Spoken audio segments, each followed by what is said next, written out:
미국 샌안토니오에 있는 트리니티 대학의 한 방송사 인터뷰 현장. 미국의 경제학자로 있는 한 남성이 뜬금없이 한국을 언급하며 화제를 불러 모으고 있습니다. 현장에 있던 수많은 유럽인들은 미국 경제학자의 말에 믿을 수 없다는 반응을 보이며 웅성거리기 시작하는데요. 저명하기로 소문난 이 미국인 경제학자는 대체 한국에 대해 어떤 언급을 하고 있던 것일까요? 오늘 사연 시작합니다. 안녕하세요. 저는 개발자로 일을 하고 있는 미국 맨하튼에 사는 엘리자베스 로페즈라고 합니다. 저는 미국에서 프로그램 개발자로 일하고 있고 또 제가 하는 일을 무척이나 자랑스럽게 생각하고 있습니다. 그러나 제가 태어난 저의 조국인 미국에 대해서만큼은 자랑스럽게 생각하지 않고 있습니다. 왜냐하면 전 세계 중심에 있다는 미국이라는 나라는 겉으로 세계 다양성을 표방하고 있다고 하지만 그건 어디까지나 백인 우월 사상에 도취된 유럽인들에게나 통용되었기 때문이었고 갈색 눈에 검은 머리 동양인들에게는 절대 예외였거든요. 저의 부모님은 두 분 모두 미국인 국적을 가지고 계십니다. 하지만 저의 친할머니는 동남아시아계 분이셨어요. 미국인 친할아버지와 혼인하시고 미국에서 사셨던 거였죠. 친할머니의 유전자로 인해서 제 외모는 완벽한 미국인들과는 조금 다르게 동양인의 생김새를 가지고 태어나야 했습니다. 그런데 이 생김새로 인해서 어릴 때부터 저는 많은 차별을 받아야 했어요. 엄연히 미국에서 태어난 미국인 국적을 가진 사람이었음에도 불합리한 대우를 받으며 미국 땅 아래 살아남아야 했습니다. 생김새가 다르다고 해서 저를 은근히 깔보거나 하는 일은 다반사였고 거리에서도 제 어깨를 일부러 강하게 치고 간다거나 하는 차별들이 일상이었죠. 그리고 이런 일들은 저의 동료였던 다른 아시아계 사람들도 마찬가지였습니다. 그나마 저는 미국 국적을 가졌던 미국인이라 덜 심했다고 생각해요. 타국에서 왔던 아시아인들은 눈에 띄게 차별을 당해야 했습니다. 그런데 회사에서 저는 참 아이러니한 상황들을 몇 번 마주하게 되었던 적이 있었어요. 왜냐하면 너무나 이상하게도 아시아인들 중에 유독 한국에서 왔다는 사람들만은 유일하게 차별을 겪지 않는 듯 보였습니다. 물론 미국 사회 전체가 그랬던 것인지 알 수 없지만 적어도 제가 다니는 회사 안에서만큼은 한국인들은 차별 대상에서 제외되었죠. 그 한국인들은 언제나 회사에서 가장 핵심적인 일들을 수행하는 일에 항상 포함되어 있었고 회사의 승진 명단에도 매번 한국인들이 늘 한두 명 포함되어 들어가 있었어요. 아시아 사람이면 그렇게 차별하는 미국 사회에서 이게 말이나 되는 일인 건지 참 알 수 없는 일이었습니다. 다른 아시아 사람들은 핵심적인 일을 맡지도 못했고 승진은커녕 회사에서 차별당하며 손가락질 받는 사람들인데 대체 왜 한국인들은 여기에서 배제되고 늘 회사의 중요한 역할을 수행하는 사람들로 인정받고 있던 것일까요? 저는 이런 상황들이 너무나 궁금했습니다. 안 궁금할 수가 없죠. 저 역시 어릴 때부터 동양인의 생김새를 가졌다는 이유로 온갖 핍박을 받으며 성장해왔고 나이를 먹고 현재 시대에서는 전보다 덜하긴 하지만 색안경을 끼고 바라보는 백인들이 많았으니까요. 인터넷을 찾아보면서 한국에 대해 알아보려고 노력도 했었지만 거짓된 자료들과 섞여 있는 인터넷 환경에서는 왜 한국인들의 무엇이 다르기에 회사에서 이런 극진한 대우를 받고 있는지는 찾을 수 없었습니다. 그러던 어느 날이었어요. 회사 일로 미국 샌안토니오에 있는 트리니티 대학에 가야 했던 날이 있었습니다. 학생들의 데이터베이스를 보관하고 관리할 수 있는 프로그램을 개발하기 위해 현 대학과 저희 회사가 업무 파트너로 연결되어 있었거든요. 그곳에서 미국 경제학자가 인터뷰하는 모습을 우연치 않게 볼 수 있었는데 대수롭지 않게 그냥 지나던 저는 이 경제학자분의 입에서 한국이라는 단어가 나오자마자 가던 길을 멈추고 인터뷰를 지켜보게 되었죠. 이날 인터뷰를 했던 사람은 미국의 경제학자인 제로드 클락 씨라는 분이셨는데 기업 경영에 있어서 큰 영향을 주었던 인물이라고 하더군요.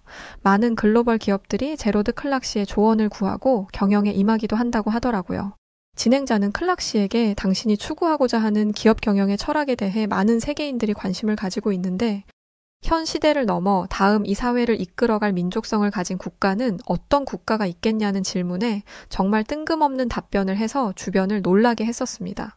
이 질문에 너무 당연하게도 현재 전 세계를 호령하고 있는 미국이라는 답변이 나올 것이라 많은 사람들이 예상했었지만 경제학자인 클락 씨의 입에서는 너무 생뚱맞게도 미국이 아닌 한국이 될 것이라는 말을 했기 때문이었어요. 이 답변에 주변에 있던 수많은 사람들이 웅성거리기 시작했고 진행자는 왜 그런 생각을 하게 된 것인지 또 한국이 어떤 민족성을 가지고 있는지 이야기해달라는 질문을 하게 되었죠. 이내 클락 씨는 상기된 표정을 하면서 말을 이어가기 시작했습니다. 한국이라는 나라와 그 나라를 이끌어온 한국인들에 대해서 아주 조금이라도 관심을 갖고 공부를 했던 사람들이라면 아마 그들의 대단함을 넘어 두려움을 갖게 될 정도라고 했는데요. 한국은 6.25 전쟁 이후에 당시 농업사회 중심으로 교육 수준은 엉망진창의 수준에 가까웠으며 이를 보던 세계인들도 과연 이 나라가 한 국가로서의 부활을 제대로 할 수 있을지 의심이 들 만큼 피폐했던 국가였다고 말했죠. 그러나 반세기 만에 한국이라는 나라는 이 모든 것들을 극복하고 농업사회에서 완벽하게 산업 중심의 사회로 탈바꿈했으며 빠르게 성장했다고 했습니다. 역사상 지난 시대와 다르게 많은 전 세계 국가들 역시도 발전을 거듭해 왔는데 우리 미국을 포함하여 영국, 독일, 프랑스와 같은 유럽 국가뿐만 아니라 중국과 일본과 같은 아시아 국가들도 발전에 발전을 거듭했다고 하더니 그러나 이런 세계 국가들이 이런 발전을 이뤄내기 위해 필요 충분한 시간은 무려 한 세기가 넘어가야 했다며 100년 이상의 시간이 필요했지만 한국은 단 40년 만에 이 모든 걸 해냈다며 역사적으로도 이런 나라는 없었다며 이야기했습니다. 그러면서 이걸 증명하고 있는 것이 바로 전 세계에서 탑에 꼽히는 한국의 기업들이라고 했는데요. 이 기업들의 역사를 살펴보면 지난 4, 50년 전에는 이 기업들은 존재하지도 않았던 기업들이라 말했습니다. 심지어 한국은 전쟁 이후 수십 년간 일본의 지배 아래 식민지화되었는데 당시 일본은 한국인들에 대한 기업 운영은 물론 교육마저도 허용하지 않고 제약당했기 때문에 한국에 대해 낙관적으로 볼 수 있는 여지가 단 하나도 없었지만 지금의 한국을 보면 전 세계 산업 부문에서도 수십 개에 이르는 품목에서 세계 인류 수준에 도달해 있고 실제로 어떤 분야에서는 세계 1위로 단연코 넘볼 수 없는 상위 레벨에 있다며 사회가 전반전으로 발전하는 시기에 한국은 유독 모든 국가를 통틀어 2배에 이르는 굉장히 믿기 힘든 속도로 성장하며 성과를 이뤄낸 것이 바로 지금 자신이 이야기하고자 하는 한국의 민족성으로부터 나온 거라며 한국을 극찬했습니다. 그러면서 한국의 민족성에 대해서 더 깊게 이야기하기 시작했는데요.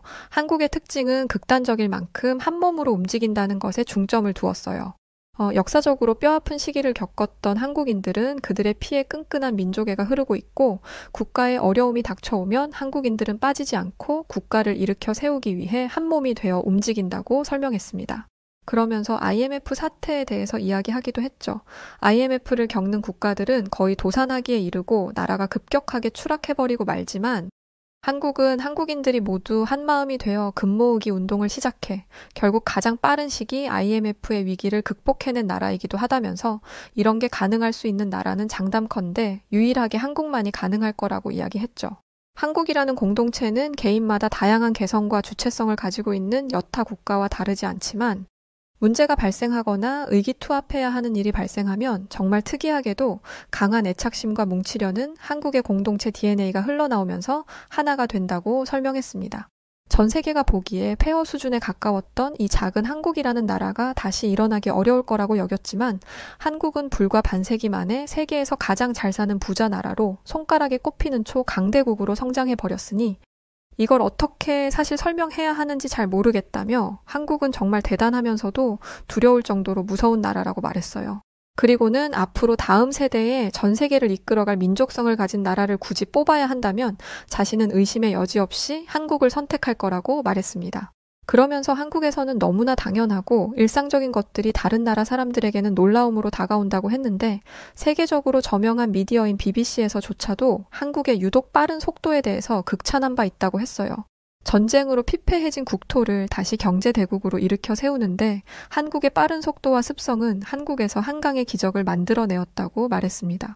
한국이 모든 면에서 빠른 이 속도로 인해서 실제로 한국이 무려 매년마다 30-40%의 엄청난 속도로 성장을 거듭해 왔다는 것이 현실이었기 때문이었죠.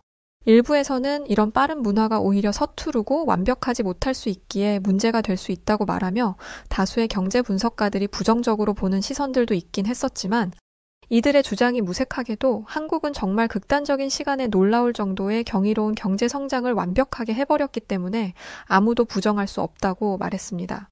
한국의 가전기기와 유조선, 반도체 산업 부문에서 전 세계를 주름잡는 우수한 기술력을 보유한 국가로 완전하게 자리 잡았고 특히나 한국의 IT 분야는 세계 최고 수준으로 우리 미국보다도 무려 4배 빠르고 아시아 강대국이라고 말하던 일본보다도 3배 이상 빠른 수준에 있다고 말했습니다. 한때 전 세계를 휘어잡았던 일본의 전자산업 기업들은 빠르게 변화하는 세계 트렌드에서 뒤처지기 시작했고 한국은 전자산업 부문에서 일본을 압도하며 선두 자리를 꿰차고 있는데 이게 어느 정도 수준이냐면 세계 전자산업 5대 생산국 순위에서 한국은 단연 정상에 위치해 있다고 말했습니다.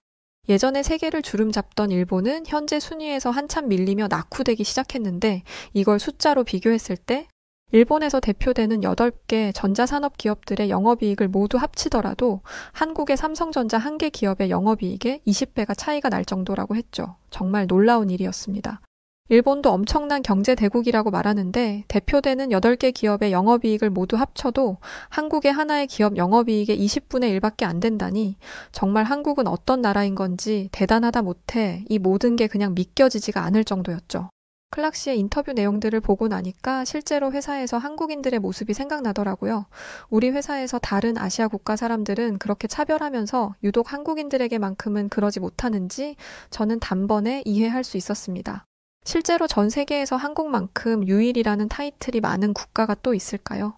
한국은 식민지 경험을 했던 국가 중에 유일하게 선진국으로 발돋움한 국가이며 타국으로부터 지원을 받아야 했던 국가에서 지원을 해주는 강대 국가로 발전한 유일한 나라였습니다. 이러한 한국만의 특별함 때문이었을까요? 회사에서 유독 한국인들에게 어쩌지 못했던 이유 말이죠. 실제로 한국인들은 조금 다른 면모를 보일 때가 많았습니다. 제가 트리니티 대학에서 클락 씨의 인터뷰 내용을 듣고 공감했던 것이 바로 민족성이었는데요. 회사에 있던 한국인들에게서 제가 가끔 눈에 띄게 와, 이건 정말 다르구나 라는 생각을 가졌던 몇 가지 사건들이 있었습니다. 예를 들면 이런 거였죠. 강자에게는 엄청나게 강하고 약자에게는 지나칠 정도로 관대한 면모를 보이는 모습들이었죠.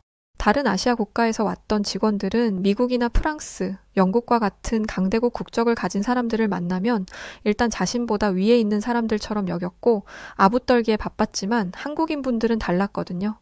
그들과 마주해도 기죽지 않고 오히려 그들에게서 이익을 가져오곤 했습니다. 전 세계에서 이런 모습을 보이는 국가는 단 하나도 없는 것을 고려했을 때 한국의 이러한 특징은 정말 특별하다고 느낄 수 있었어요. 실제로 회사에서 한국인들에게 이런 부분들을 많이 보고 느낄 수 있었습니다. 정말 특별한 발견이었죠. 한국인들은 동남아 국가 사람들이나 인도 등 아시아계의 사람들을 대할 때와 미국이나 서유럽 국가의 강대국 출신의 사람들을 대할 때의 태도가 완전히 달랐거든요. 가끔 문화의 차이 때문에 아시아 출신 동료들이 한국인들에게 다소 무례한 행동을 할 때가 있었습니다. 그러나 한국인들은 그런 행동들을 만났을 때 정말 아무렇지 않게 그저 호쾌하게 웃어 넘기며 늘 겸손한 태도를 유지했거든요. 하지만 강대국 출신의 동료들이 그러한 행동을 하면 한국인들은 절대로 그냥 두고 넘어가지 않았습니다. 한국인들은 그런 순간이 올 때마다 늘 자신감 있는 태도로 요목조목 명분을 내세우며 끝까지 항의했었고 이런 한국인들을 잘못 건드렸다가 오히려 회사에서 징계를 받게 되는 유럽인들도 있을 정도였어요. 그렇다 보니 결국 회사의 주최국인 미국인들조차도 회사의 모든 우선순위와 분위기를 주도하고 있었지만 한국인들만큼은 절대 쉽게 건들지 못했습니다. 한국인들은 언어 습관도 정말 특별하고 신기하게 느껴졌었는데요. 사실 저는 한국 드라마의 영향을 받아서 한국어를 어느 정도 이해할 수 있는 수준에 있었습니다. 쓸 줄 몰랐지만 들을 수는 있었죠. 회사의 로비에서 가끔 커피를 마시다 한국인들끼리 뭉쳐 대화하는 말들을 엿들었던 적이 있는데 정말 흥미로웠어요. 요즘 세상이 많이 변했다고 하는데 미국은 아직도 인종차별이 많은 것 같아. 근데 아까 우연히 어떤 일본인이 베트남 출신 꼼씨에게 뭐라고 하는 것 같던데 대체 왜 그런 거래? 몰라. 그 일본인 녀석 미국한테 엄청 아부떨고 동남아시아 분들에겐 엄청 시비 걸고 다니더라고. 혹시 어떤 대목에서 제가 한국인 분들의 대화에서 흥미로움을 찾았는지 느끼셨나요? 한국어를 못하는 분들을 위해서 약간 부연 설명을 드리자면 한국인들은 상대적으로 약소국 출신의 사람들에게는 존칭을 사용하고 이들에게 차별을 하는 국가의 사람들은 그냥 막 불렀습니다. 보통 대부분 국가의 사람들은 한국인들과 반대되는 언어 습관을 가졌는데 한국인들의 이런 언어 습관은 정말 특별했죠. 사실 원래 인간이란 약자에게 강하고 강자에게 약하게 하는 태도는 당연한 본능이라고 할 수 있습니다. 그러나 한국인들은 어떻게 된 게 약자에게는 관대하면서 강자에게는 강한 태도를 보일 수가 있는지 너무 신기했어요. 그리고 한국인들과 비교되었던 건 앞서 한국인들이 이야기했던 외형적으로 가장 비슷한 일본인 동료들이었습니다. 이들은 정말 인간의 본능을 그대로 학습하고 있었어요. 전형적으로 약자에게 강하고 강자에게 약했거든요. 일본인들은 동남아나 인도 출신 등 자신들보다 약소국 출신이라고 생각되면 곧바로 자신보다 아래라고 생각했고 무례하게 대했습니다. 그리고 서양인들이 모여 뭔가 대화를 나누고 있으면 어떻게든 그 대화에 끼어들어 보려고 애쓰며 아첨하는 모습을 종종 보였습니다. 서구권에 있는 강대국 출신의 동료들은 그런 일본인들을 무시하며 비아냥대기도 했지만 일본인들은 그런 대우를 받고도 늘 비굴한 태도를 유지했죠. 저는 이러한 한국과 일본의 차이를 보고 굉장한 흥미를 느꼈고 도대체 한국인들의 자신감의 근원이 무엇인지 궁금하더라고요. 그래서 회사에 다니면서도 한국에 대해서 공부를 참 많이 했었습니다. 한국의 문화, 역사, 미래 등등 이건 그냥 단순한 저의 호기심에서 시작된 일이었지만 정말 특별하게도 공부를 하면 할수록 한국은 엄청나게 인상 깊은 역사를 가지고 있다는 것을 깨달았습니다. 샌안토니오 브리니티 대학에서 들었던 이야기들이 모두 사실이었다는 것이 느껴질 때마다 팔에 소름이 돋으며 머리가 쭈뼛 섰습니다. 한국은 역사가 짧은 미국과는 다르게 한국은 5,000년이라는 굉장히 긴 역사를 가지고 있었고 찬란한 역사를 지내왔던 나라였습니다. 한국은 지난 역사에서도 타국으로부터 많은 침략을 받아왔었던 나라였고 당시에도 지금과 다르지 않게 작은 영토를 가지고 있었죠. 하지만 그 작은 영토와 작은 수의 국민들은 한국을 점령하기 위해 침범해왔던 정말 수십 배 큰 대국들의 도발에도 단 한 번도 쉽게 영토를 뺏기지 않았고 그런 대국들도 한반도만 갔다 하면 진땀을 흘리고 패배해야 했던 역사적인 기록들이 굉장히 많았었죠. 그 기록들을 보면서 지금 대한민국에 있는 많은 한국인들의 강한 정신력과 대범함은 오래된 조상으로부터 이어져 온 것이구나 싶었습니다. 아주 인상 깊었던 내용도 있었는데 일본이라는 국가가 한국을 지배했던 시기였습니다. 일본은 한국뿐만 아니라 중국과의 전쟁에서도 승리하면서 중국까지 완전히 지배했던 적이 있었죠. 그러나 일본의 침략에 이은 지배 아래 보인 두 국가의 행동은 완전히 달랐습니다. 일본의 침략 때문에 중국은 한국인들에 비해 1,000배나 넘는 사람들이 희생당했다고 하더라고요. 하지만 그럼에도 중국인들은 일본인들의 만행에 대해 어떠한 저항도 하지 못하고 무기력하게 당하고만 있었다고 합니다. 그저 공포에 떨며 숨기에 바빴다고 해요. 그렇다고 해서 사실 중국을 겁쟁이라고 비난할 수만은 없었죠. 왜냐하면 일본이 여러 나라를 침략했던 제국주의 시대에는 다른 서양 국가들 또한 여러 식민지들을 만들었고 식민지 국가의 사람들을 착취하고 학대했는데 대부분의 지배를 받아야 했던 국가 사람들은 중국인들처럼 아무런 저항도 못한 채 당하기만 했기 때문입니다. 그런데 유독 여기서도 한국인들만은 달랐습니다. 한국인들은 일본이 그들을 점령한 수십 년 동안 정말 끝도 없이 일본에게 저항한 민족이었거든요. 한국인들은 일본군에 의해 뾰족한 날이 달린 도구들을 전부 뺏긴 상황에서도 농기구를 들고 일어나서 죽기 살기로 일본 침략자들에 맞서 싸웠고 식량을 강탈당해 굶주려야 했던 순간과 한글 사용 또한 금지되는 와중에서도 끝까지 군사훈련과 한글 교육을 게을리하지 않았었죠. 오히려 일본을 상대로 계속해서 게릴라전과 일본 주요 인사 암살 작전을 펼침으로써 일본을 끈질기게 괴롭혔다고 합니다. 이들은 내 나라와 가족들은 내가 지킨다는 마음가짐 하나만으로 수많은 희생을 감수하면서까지 끝까지 침략자에 맞서 싸웠고 결국 일본은 식민지배 시절 한국의 국토를 침략했던 강자의 입장에 있으면서도 그런 한국인들로부터 수많은 희생과 패배를 맛봤어야만 했다고 해요. 그리고 결과적으로 봤을 때 그들은 그다지 이득이랄 것도 없는 수준의 성과를 거두고 한반도에서 도망쳐야만 했습니다. 실제로 일본의 점령 초창기에 한국으로의 파견을 원하는 일본군들은 상당히 많았다고 하지만 시간이 지날수록 일본군들은 한국인들의 끈질긴 저항과 흔들리지 않는 정신력에 겁을 먹고 한국에 파견되는 것을 꺼렸다고 하는데요. 그들은 모진 고문에도 절대로 기죽지 않는 한국인들을 보고 두려움에 떨며 날이 갈수록 한국의 게릴라전에 연전연패했다고 합니다. 한국과 중국의 이런 상반되는 역사를 보고 왜 중국인들이 한국의 문화를 뺏고 싶어서 안달이 났는지 그 이유를 이해할 수 있게 되었는데요. 앞서 말했듯 중국은 한국과 다르게 여느 피지배국들처럼 일본의 저항 한 번 제대로 못 해본 채 무기력하게 당하기만 했거든요. 이건 그들에게 있어 엄청난 수치였던 것이죠. 시대가 현대화되어 가고 지난 역사가 묻혀가고 있는 이 시점에 중국인들은 중화 사상을 내세우며 뒤늦게 자신들의 위대함을 세계에 퍼뜨리겠다 이야기하고 있는 상태입니다. 근데 이게 좀 도를 넘어서는 수준에 이르렀죠. 실제로 저희 회사 중국인 동료 중에 이런 사람들도 있었습니다. 지금 영국 프리미어리그에서 월드클래스로 있는 대한민국 손흥민 선수를 한국인이 아니라 중국인이라고 우기기까지 했으니까요. 뭐 이해는 됩니다. 이런 한국의 모든 것들을 자신들이 갖고 싶을 만큼 대단한 업적들이었으니까요. 이렇듯 한국은 지배국가들이 이득을 취하지 못했던 전 세계 유일한 국가였죠. 세계 최고 규모의 국토를 가진 중국과 경제 대국이라던 일본이라는 국가 사이에서 한국은 끝까지 영토를 빼앗기지 않았고 자국의 문화를 끝까지 유지하면서 오히려 지배 국가들을 상대로 늘 이득을 취해온 국가인 동시에 미국과 중국, 일본 등의 강대국을 마치 동네 아저씨 보듯 손쉽게 대할 수 있는 전 세계 유일무이한 국가였습니다. 따라서 한국인들은 그들의 역사가 보여준 바와 같이 상대가 누구더라도 늘 당당하고 자신감 있게 살아올 수 있었던 것이죠. 물론 한국은 가난을 겪어본 적 또한 있기 때문에 빈곤의 감정을 이해하는 사람들이고, 이러한 이들의 경험은 상대적으로 약소국 사람들을 관대하게 포용하는 자세를 갖게 하지 않았나 싶었습니다. 한국을 제대로 알고 나니까 왜 회사에서 한국인들에게 유독 어떠한 차별 행위도 하지 못하는지 이해할 수 있었고, 저는 회사 휴가 시즌에 그런 한국이라는 나라를 경험해보고자 한국행 비행기에 몸을 실었습니다. 한국으로 떠나는 비행기 안에서도 심장이 떨리더군요. 유구한 역사를 가진 한국이 정말 대단한 국가라는 것을 알 수 있었지만 실제로 이렇게 그런 한국이라는 나라에 두 발을 딛는 건 처음이었으니까요. 그렇게 도착한 한국은 정말 믿기 힘든 정도의 엄청난 기술력을 가진 나라였습니다. 제가 태어난 미국보다도 어쩌면 비슷한 수준이거나 어떤 부분에서는 오히려 한국이 더 훌륭해 보이기도 했으니까요. 공항에서부터 제가 숙소에 가기까지 모든 순간마다 사람을 대하는 건 체계화된 사회적 시스템이었습니다. 단순한 기술 발전이 아닌 사람이 편리해질 수 있도록 하는 그런 시스템들이었어요. 이를테면 낯선 사람이 한국의 어딘가에 있을 때 자신이 가고자 하는 방향과 어떻게 가야 하는지에 대한 안내와 같은 시스템들 말입니다.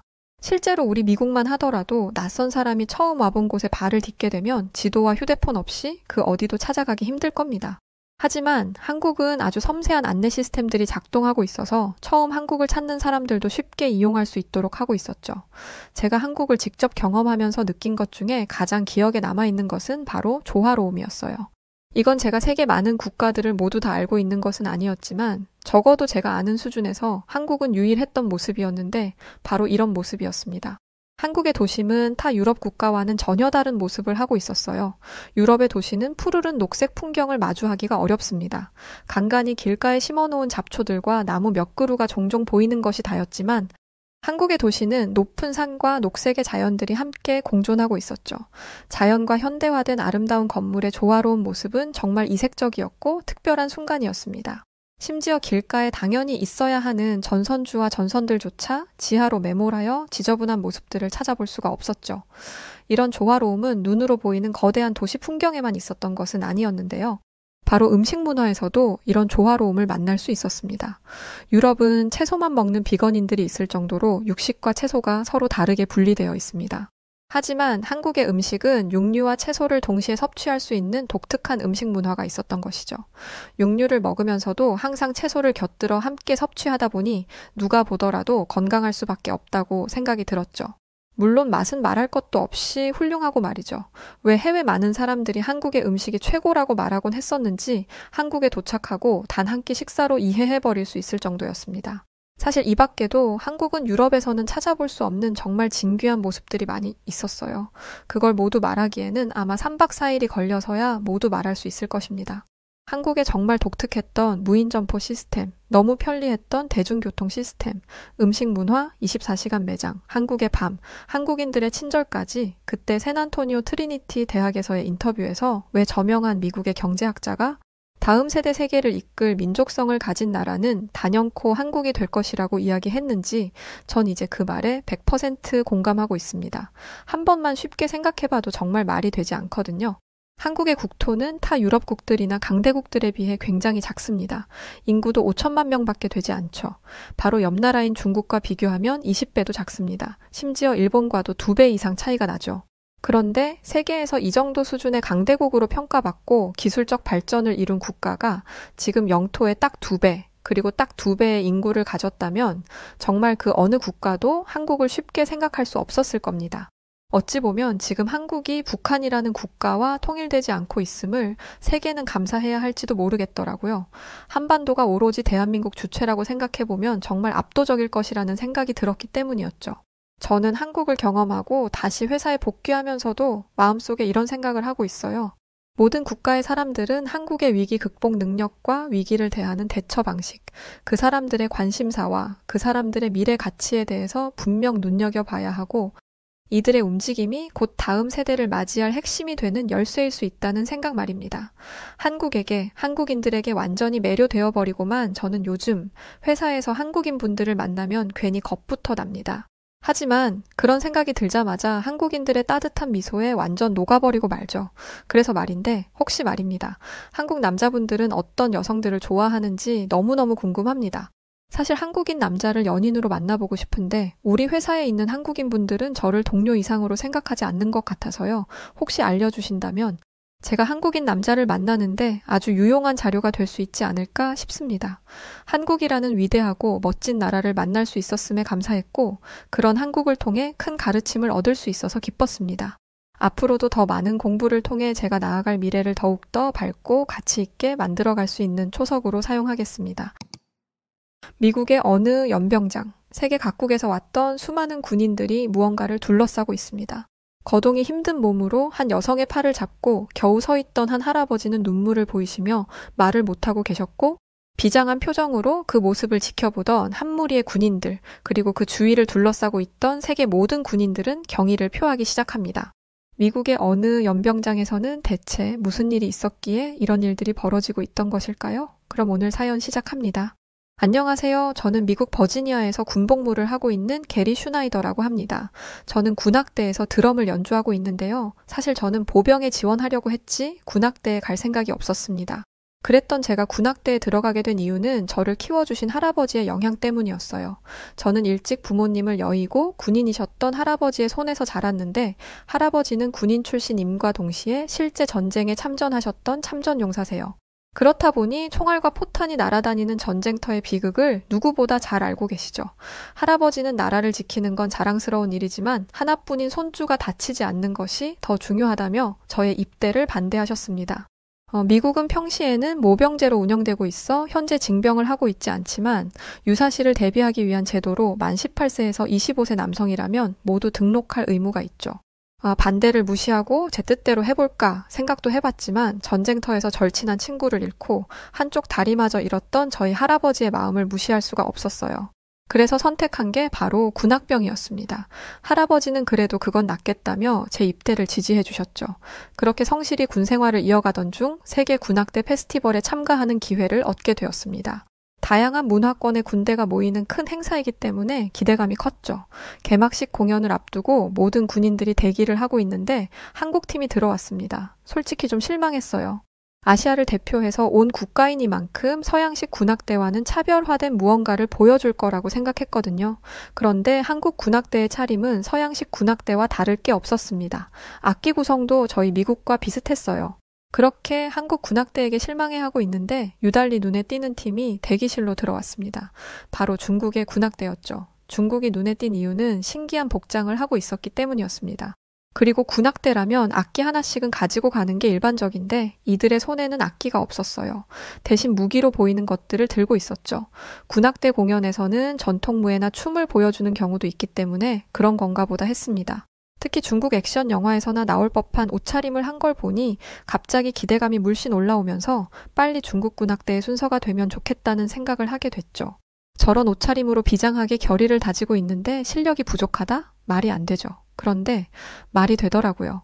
있는 폼, 없는 폼은 다 잡더니 실제 공연에 들어간 중국 군악대는 이해하지 못할 행동들을 보여주기 시작했습니다. 본 공연에 들어간 중국 군악대는 온몸에 금색을 칠했어요. 중국인들이 가장 좋아하는 색이 금색이라고 하더라고요. 조금 과하다 싶었지만 문화적인 차이라고 생각하고 이해하면 봐줄만 했습니다.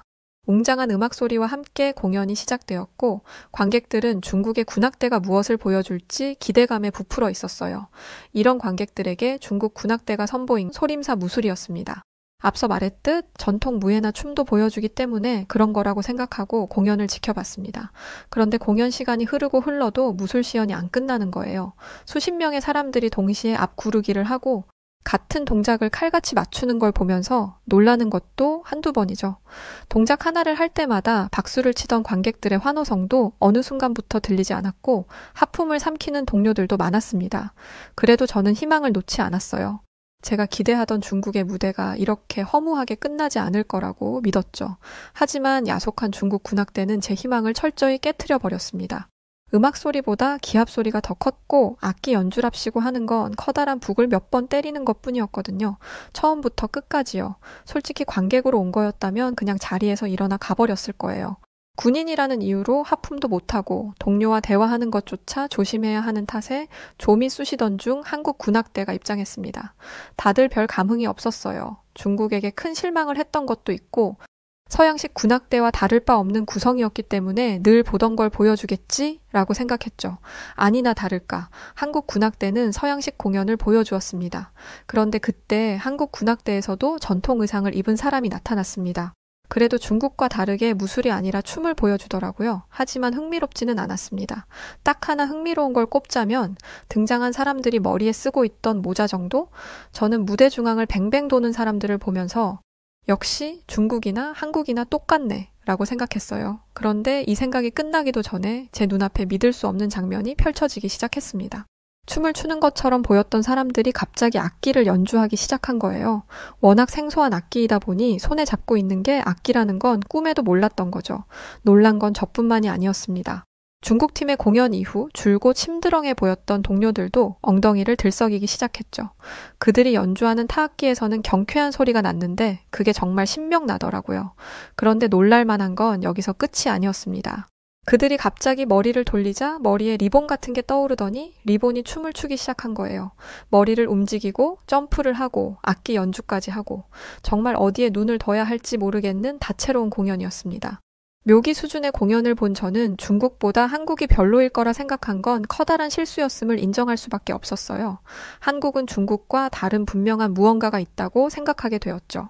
그렇게 개막식이 끝나고 초대받은 군인들이 모여서 식사하는 자리가 있었습니다. 저는 중국 군인과 함께 식사를 하게 됐는데 이 중국 군인은 자신들 군악대의 실력에 엄청난 자부심을 가지고 있더라고요. 중국 공연 보셨죠? 어떠셨어요? 저는 억지 웃음을 지으며 대답 없이 상황을 넘기려고 했습니다. 대놓고 너네 공연 진짜 구렸어 라고 할 수는 없는 노릇이니까요.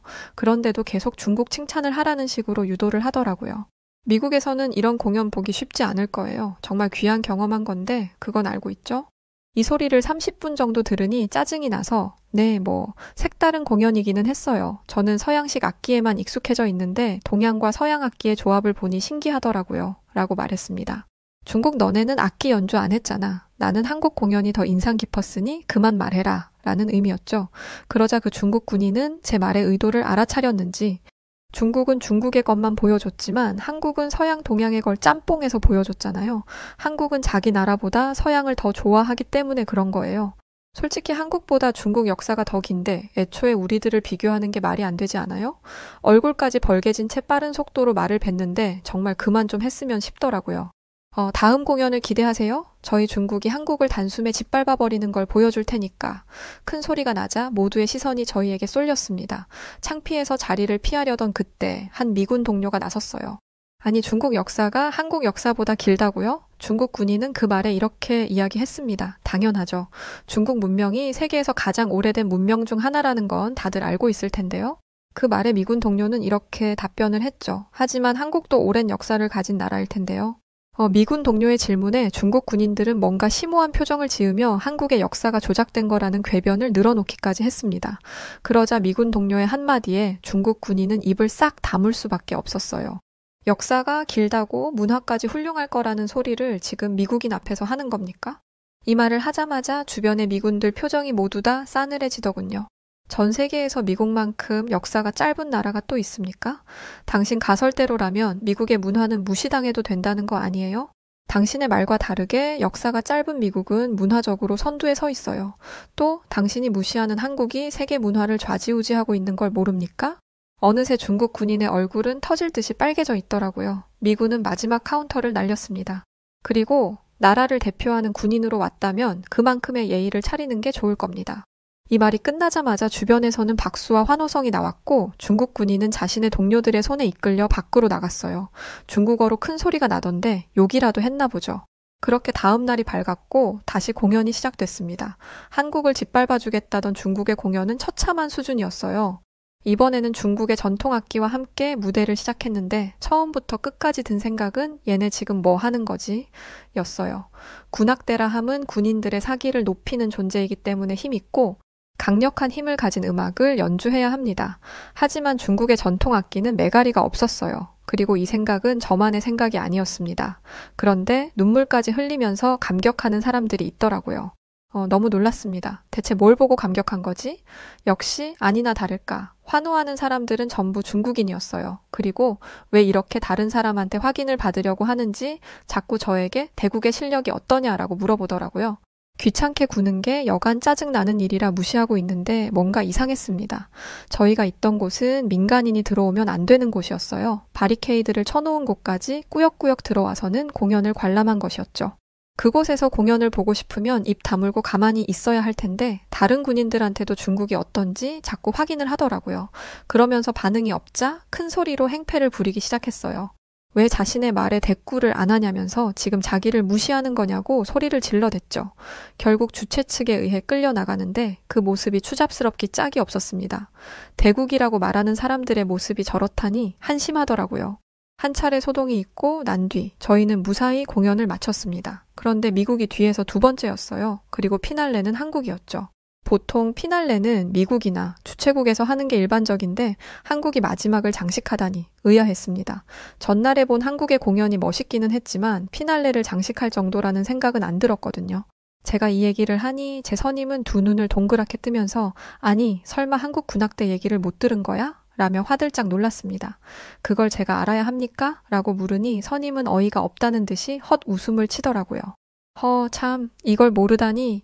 일단 봐. 보면 이해할 테니까. 제가 선임의 말을 이해하는 데는 불이 꺼지고 1초도 안 걸렸습니다.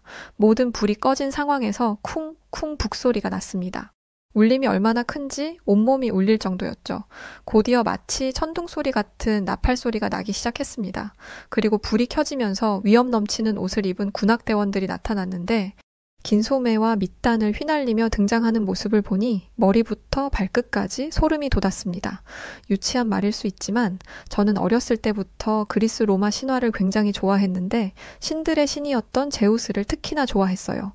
한국의 웅장한 나팔, 북소리를 들으니 제가 좋아했던 그리스 로마의 제우스가 생각이 나더라고요. 만약 그 얘기가 동양에서 재해석된다면 등장음악은 무조건 한국의 악기로 만들어야 한다는 생각이 났습니다.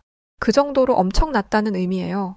또 한국 군악대의 연주는 군악대의 존재 목적을 보여주는 듯 했습니다. 저런 연주를 들으면서 행진하면 군인들의 사기가 치솟을 게 분명했죠. 한국 군악대들은 한계가 없는 사람들 같았습니다.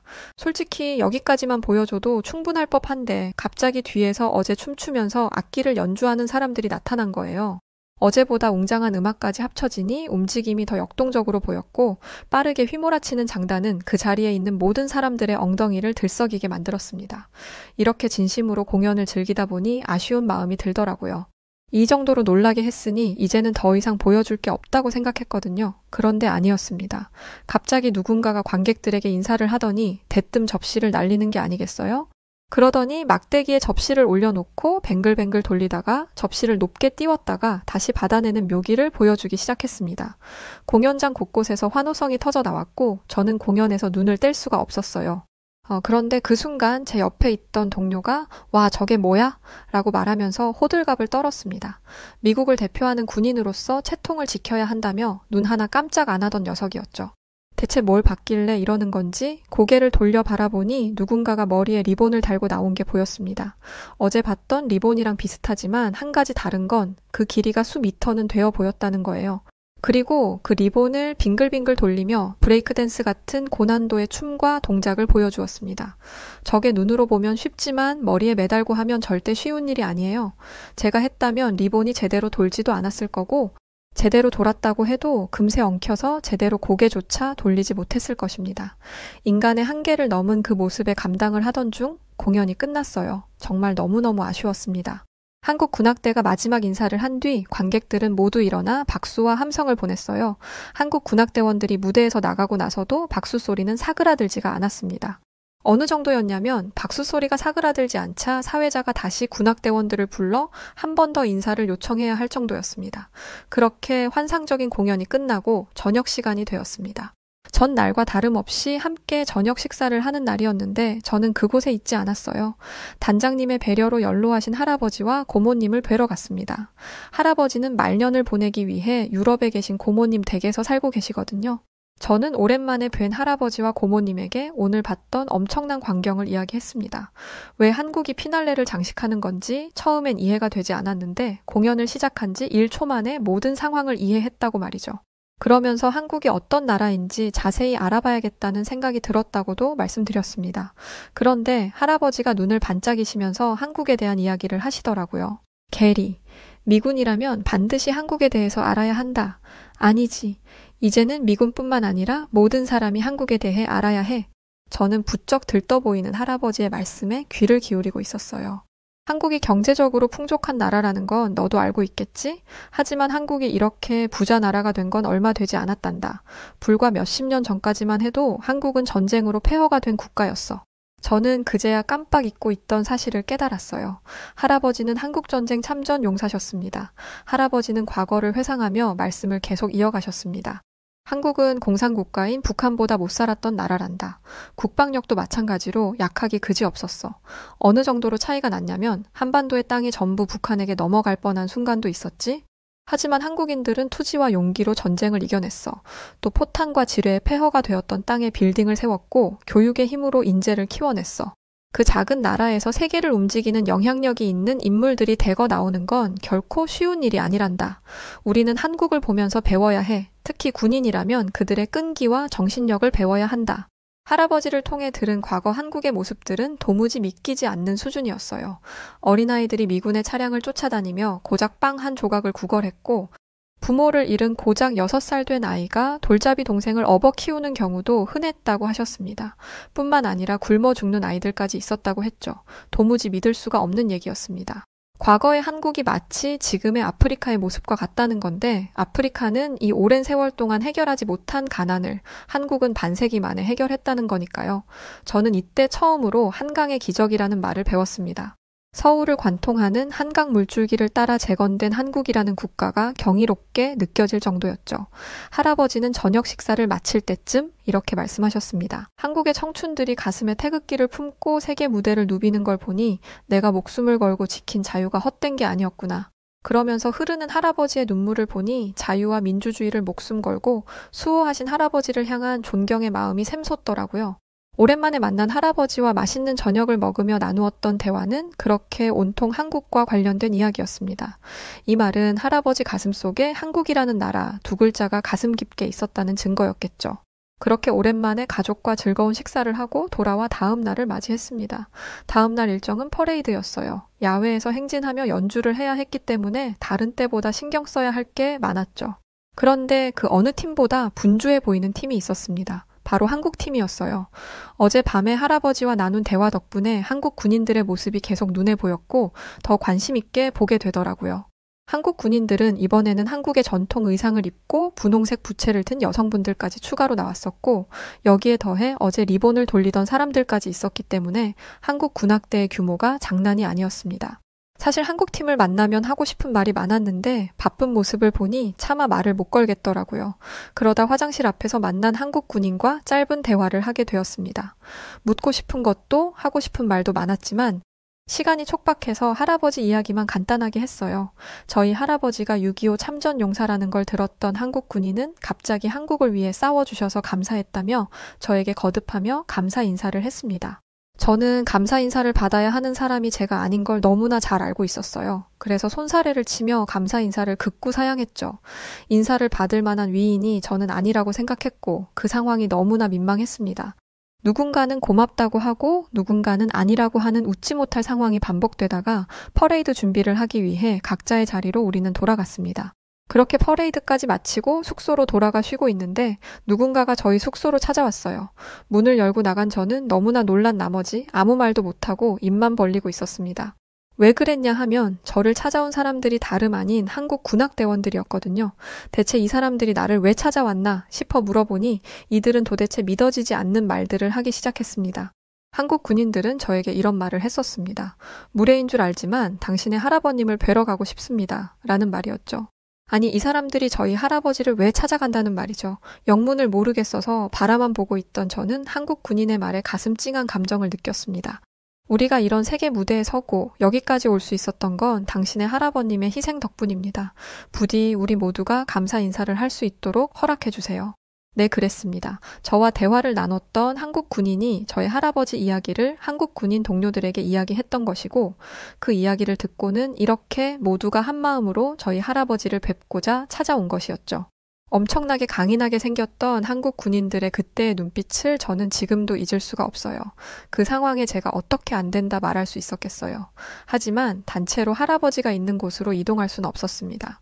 결국 저는 할아버지께 전화로 이 소식을 전달했고, 할아버지는 저의 이야기를 들으시고는 고모님과 함께 제가 있던 곳으로 한 걸음에 달려오셨습니다. 할아버지가 타고 계셨던 차가 들어서자 한국 군인들은 일사불란하게 도착 지점에 열을 맞춰 위풍당당한 모습으로 서서 할아버지를 맞았고, 할아버지는 한국 군악 대원들을 보자마자 오열하시며 감동의 눈물을 흘리셨습니다. 할아버지를 마주한 한국 군인들은 한마음으로 큰 소리로 경례를 하고 난 뒤 정말 믿기 힘든 모습들을 보여주었는데요. 갑자기 허리를 숙여 모두 같은 모습으로 똑같이 한국의 인사라고 말하는 큰 절을 했던 것입니다. 할아버지는 두 손으로 얼굴을 감싸시며 크게 눈물을 흘리셨고, 한국 군인 중 한 명이 갑자기 큰 소리로 말하기 시작하더군요. 선생님의 희생 덕분에 저희가 이 자리에 올 수 있었습니다. 선생님이 보여주셨던 희생과 용기, 그리고 결단에 감사드립니다. 이런 모습에 세계 각국에서 왔던 군악대 군인들이 어느새 저희 주변에 모여들며 박수를 치고 있었고, 할아버지 옆에 계시던 고모님도 그 모습에 눈물을 흘리시기 시작하더군요. 한국의 군악 대원들은 그걸로 끝나지 않고 가방을 열어 자신들의 악기를 꺼내기 시작했습니다. 그리고는 저희 할아버지를 위해서 연주하기 시작했죠. 이렇게 잊지 않고 기억해주는 것만으로도 너무나 감사한 일이고 평생 잊지 못할 기억인데, 할아버지를 위해 연주까지 해주다니. 할아버지는 지금 죽어도 여한이 없겠다며 눈물을 흘리시며 기뻐하셨습니다. 한국 군악대원들은 할아버지에게 감사한 마음을 담아 미국인들에게는 애국가와도 같은 어메이징 그레이스를 연주하기 시작했습니다. 이에 그치지 않고 곧이어 버지니아에서 군복무를 하셨던 할아버지에게 Take Me Home, Country Roads를 들려드렸죠. 자주 연주하는 곡이 아니라서 저녁 식사 시간까지 전날 연습을 했었다 하더라고요. 한국 군인들의 모든 연주가 끝난 뒤 저희를 둘러싸고 있던 모든 사람들이 큰 박수를 보냈습니다. 그 모습을 보고 나니 온 몸에 소름이 돋으면서 뭔가 모르는 웅장한 마음이 가슴 깊이 뿜어져 올라오면서 한국 군인들과 할아버지 사이에 제가 감히 알 수 없는 무언가 있음을 느낄 수 있었죠. 저는 은혜를 잊지 않는 한국인들의 모습을 보면서 한국과 미국이 70년 동안 동맹을 이어온 데는 다 이유가 있다는 걸 깨달았습니다. 신의를 알고 감사함을 기억하는 한국 군인들에게 깊은 감명을 받았죠. 또 힘자랑을 하고 마초스러움을 뽐내는 게 남자다운 게 아니라 한국 군인들이 보여주는 게 바로 진짜 남자의 태도라고 생각하게 됐습니다. 이날 이후부터 한국이라는 나라는 제 마음속의 형제가 되었어요. 그럴 수밖에 없었죠. 이런 경험을 했다면 저뿐만 아닌 누가 되었더라도 저와 같은 생각을 하게 되었을 겁니다. 한국에 대한 관심을 갖다 보니 한국 문화에 푹 빠져서 드라마와 영화, 음악 등 접하지 않은 한국 문화가 없을 정도였고, 할아버지 또한 이때의 기억을 가지고 행복한 삶을 보내고 계십니다. 나이가 너무 연로하셔서 한국이라는 곳에 실제로 가보실 수는 없겠지만, 한국 군인들이 보내준 현재의 여러 한국의 사진과 영상들을 보시면서 흐뭇하시며 만족해 하시고 계세요.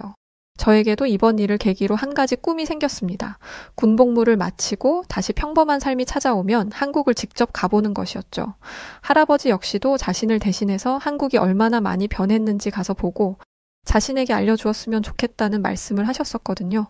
물론 군복무를 모두 마치려면 아직 수십 개월 남아있지만 그때를 위해서 군복무를 하며 틈틈이 한국어도 배우며 단어를 열심히 외우고 있습니다. 참, 그리고 그때 할아버지와 한국 군인들의 모습을 지켜봤던 제 동료들과 주변 군인들도 한국에 대해서 모두 다시 생각하기 시작했어요. 그 장면은 제가 그동안 군 생활을 하며 봐왔던 장면 중에 정말 최고였던 순간이었으니까요. 당시의 한국인들의 표정과 눈빛, 자세, 같은 군인으로서 정말 소름 돋을 만큼 멋진 모습이었습니다. 마지막으로 저희 할아버지를 비롯하여 모든 미국의 참전 용사분들을 잊지 않고 기억해 주셔서 고맙습니다. 그리고 그 마음을 전달해 주셔서 진심으로 마음을 다해 후손인 미국인으로서 한국인 분들을 존경합니다. 감사합니다. 여기 서울에 있는 호텔 안에서 외국인 여성이 뭔가에 화가 난 채로 호텔 직원에게 화를 내고 있는데요. 호텔 직원은 화를 내고 있는 여성을 보고는 당황해하며 한마디를 건넵니다. 과연 이 외국인 여성은 무슨 일이 있던 걸까요? 안녕하세요. 저는 강대국인 미국 뉴욕에 살고 있는 에비게일 마티네즈라고 합니다. 제가 사는 뉴욕은 미국의 동부에 위치한 도시인데요. 미국에서도 가장 인구가 많고 활기찬 도시 중 하나입니다. 또한 글로벌 경제, 금융, 문화, 예술, 패션, 미디어 등 다양한 산업의 중심지로 알려져 있기도 하고요. 뉴욕의 가장 유명한 랜드마크 중 하나는 맨해튼의 스카이라인이에요.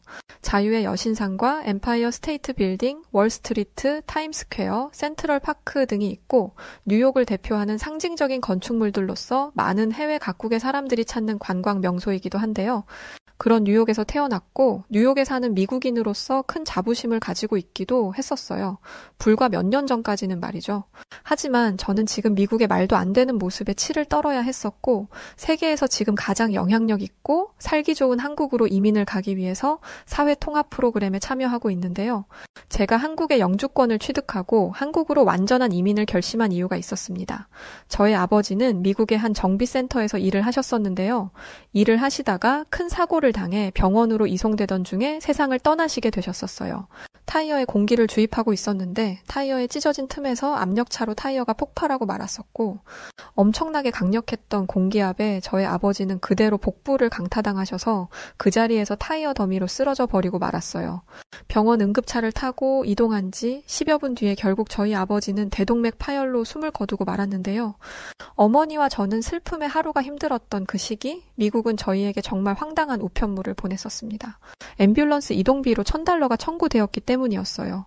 한국 돈으로 치면 120만 원 정도 되는 돈인데 미국에서는 구급차 한 번 부르는데 돈 100만 원씩 내야 할 정도로 모든 의료비가 정말 사악할 정도거든요. 미국에서 그래도 이 정도면 중산층에 해당한다고 생각하는 미국인들도 병원비 때문에 미국을 떠나는 경우도 정말 많아요. 실제로 제가 대학 시절 저희 대학 교수님의 아내분이 신종 코로나로 병원에 4개월 정도 입원했던 적이 있었는데요. 이후에 교수님이 병원에서 청구받은 병원비는 자그마치 $285만 달러였어요. 이게 얼마나 높은 금액이냐면 한국 돈으로 하면 한 35억 정도 되는 돈이에요. 상상이 되시나요? 코로나로 병원에 4개월 입원했는데 35억 원이라니요.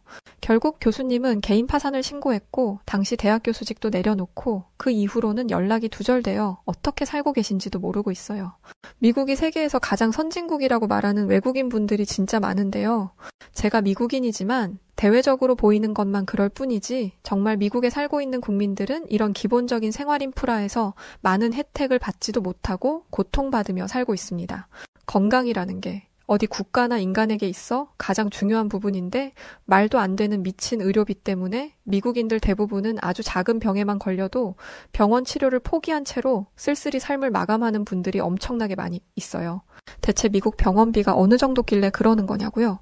이해하시기 쉽게 한국 돈으로 말씀드려보면 미국의 병원비는 실제로 임신한 여성이 자연분만으로 아이를 출산하기만 해도 병원비가 3천만 원이 청구되고 만약 쌍둥이를 임신해서 제왕절개를 하고 한 달 정도 아이가 인큐베이터에 들어가게 되면 병원비는 4억 6천만 원 정도 발생하거든요. 그런데 이런 특수한 경우가 아니고 일상에서 흔히 생기는 병원 치료도 정말 믿지 못할 만큼 병원비가 경악스러운데요. 눈이 침침해서 안과의사를 10분 정도만 만나도 80만 원이 청구되거나 머리에 두통이 심해서 신경과 전문의를 잠깐만 만나도 90만 원 정도가 발생하거든요. 중국 때문에 전 세계에 퍼졌던 코로나 사태가 생겼을 때 미국의 코로나 발생률이 전 세계에서 압도적으로 1위였는데 다 이런 이유 때문이에요. 한 번은 언론에서 워싱턴에 살았던 70대 미국인 남성이 시애틀에 있는 모 병원에서 2달간 코로나 치료를 받았는데 병원비가 14억 4천만 원이 청구돼서 그 돈을 내지 못해 결국 파산했던 이야기가 나온 적도 있었기 때문에 코로나에 걸렸어도 돈이 없어 치료받지 못하고 사망한 사람들이 셀 수 없을 정도로 많아요. 그래서 미국에서 보험에 들지 못하는 조건이 되면 정말 돈을 어지간히 벌어서는 살지 못하게 돼버려요.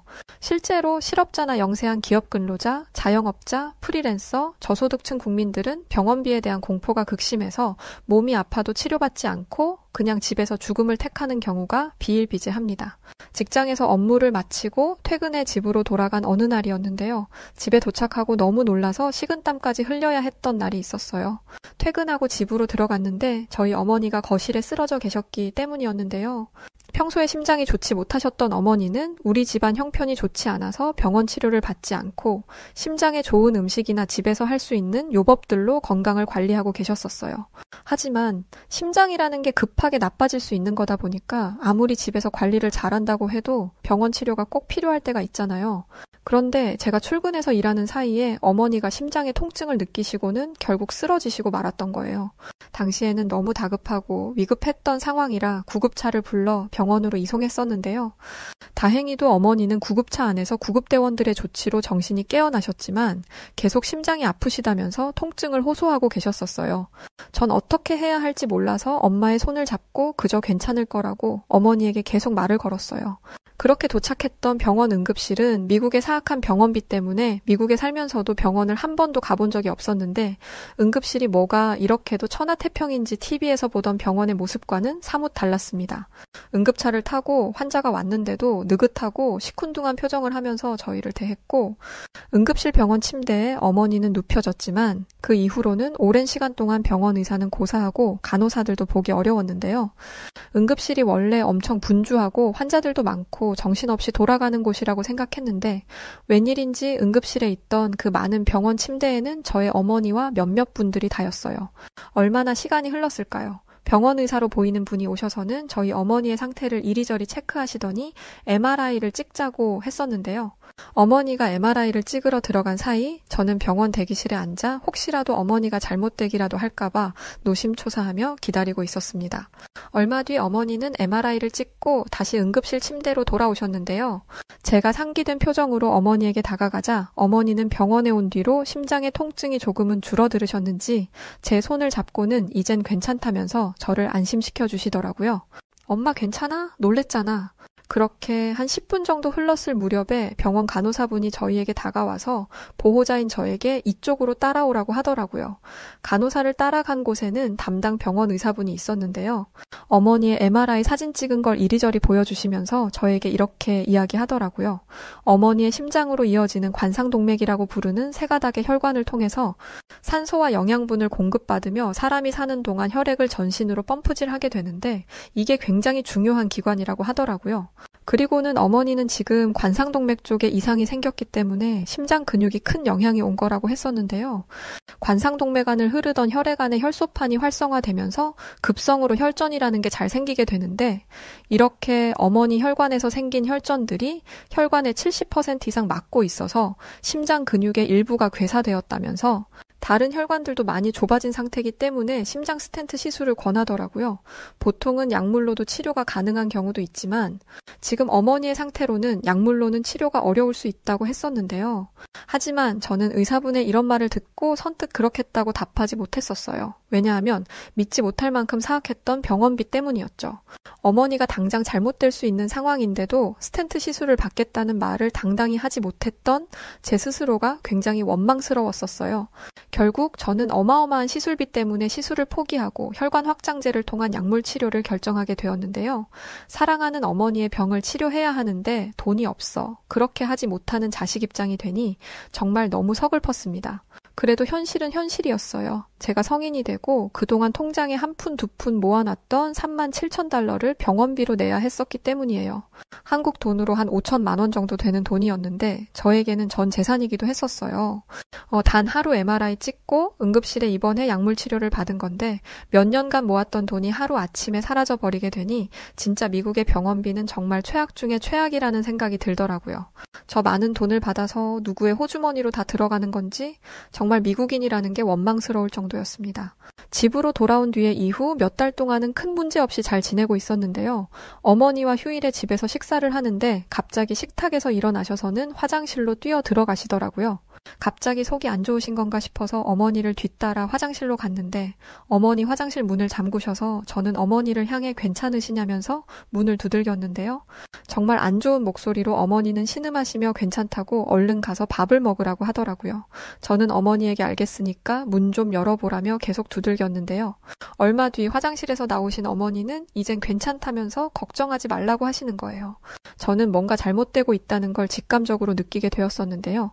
TV를 보다가도 종종 어머니는 심장 쪽을 손으로 누르시며 불편한 표정을 하실 때가 많았었고, 한 번은 잠을 자다가 화장실에 가려고 눈을 뜬 적이 있는데, 어머니가 거실에서 심장을 부여잡고 비명을 참아가면서 괴로워하고 계신 모습을 보게 되었던 적도 있었어요. 이대로는 안 되겠다는 생각이 들어서 저는 인터넷으로 병원비가 저렴하면서도 시스템이 잘 갖추어져 있는 다른 해외 국가들을 찾기 시작했었는데요. 그런데 한 국가가 유독 눈에 띄는 거예요. 바로 한국이라는 나라였는데요. 인터넷에서 찾아봤던 내용 중에 경제협력개발지구 OECD 회원 국가들 중에 소득이 가장 높은 22개 국가의 의료비를 분석했던 자료들을 보게 된 거죠. 그 분석 자료에는 너무 당연하게 제가 사는 미국이 1인당 의료비로 1만 945달러로 가장 높았었는데요.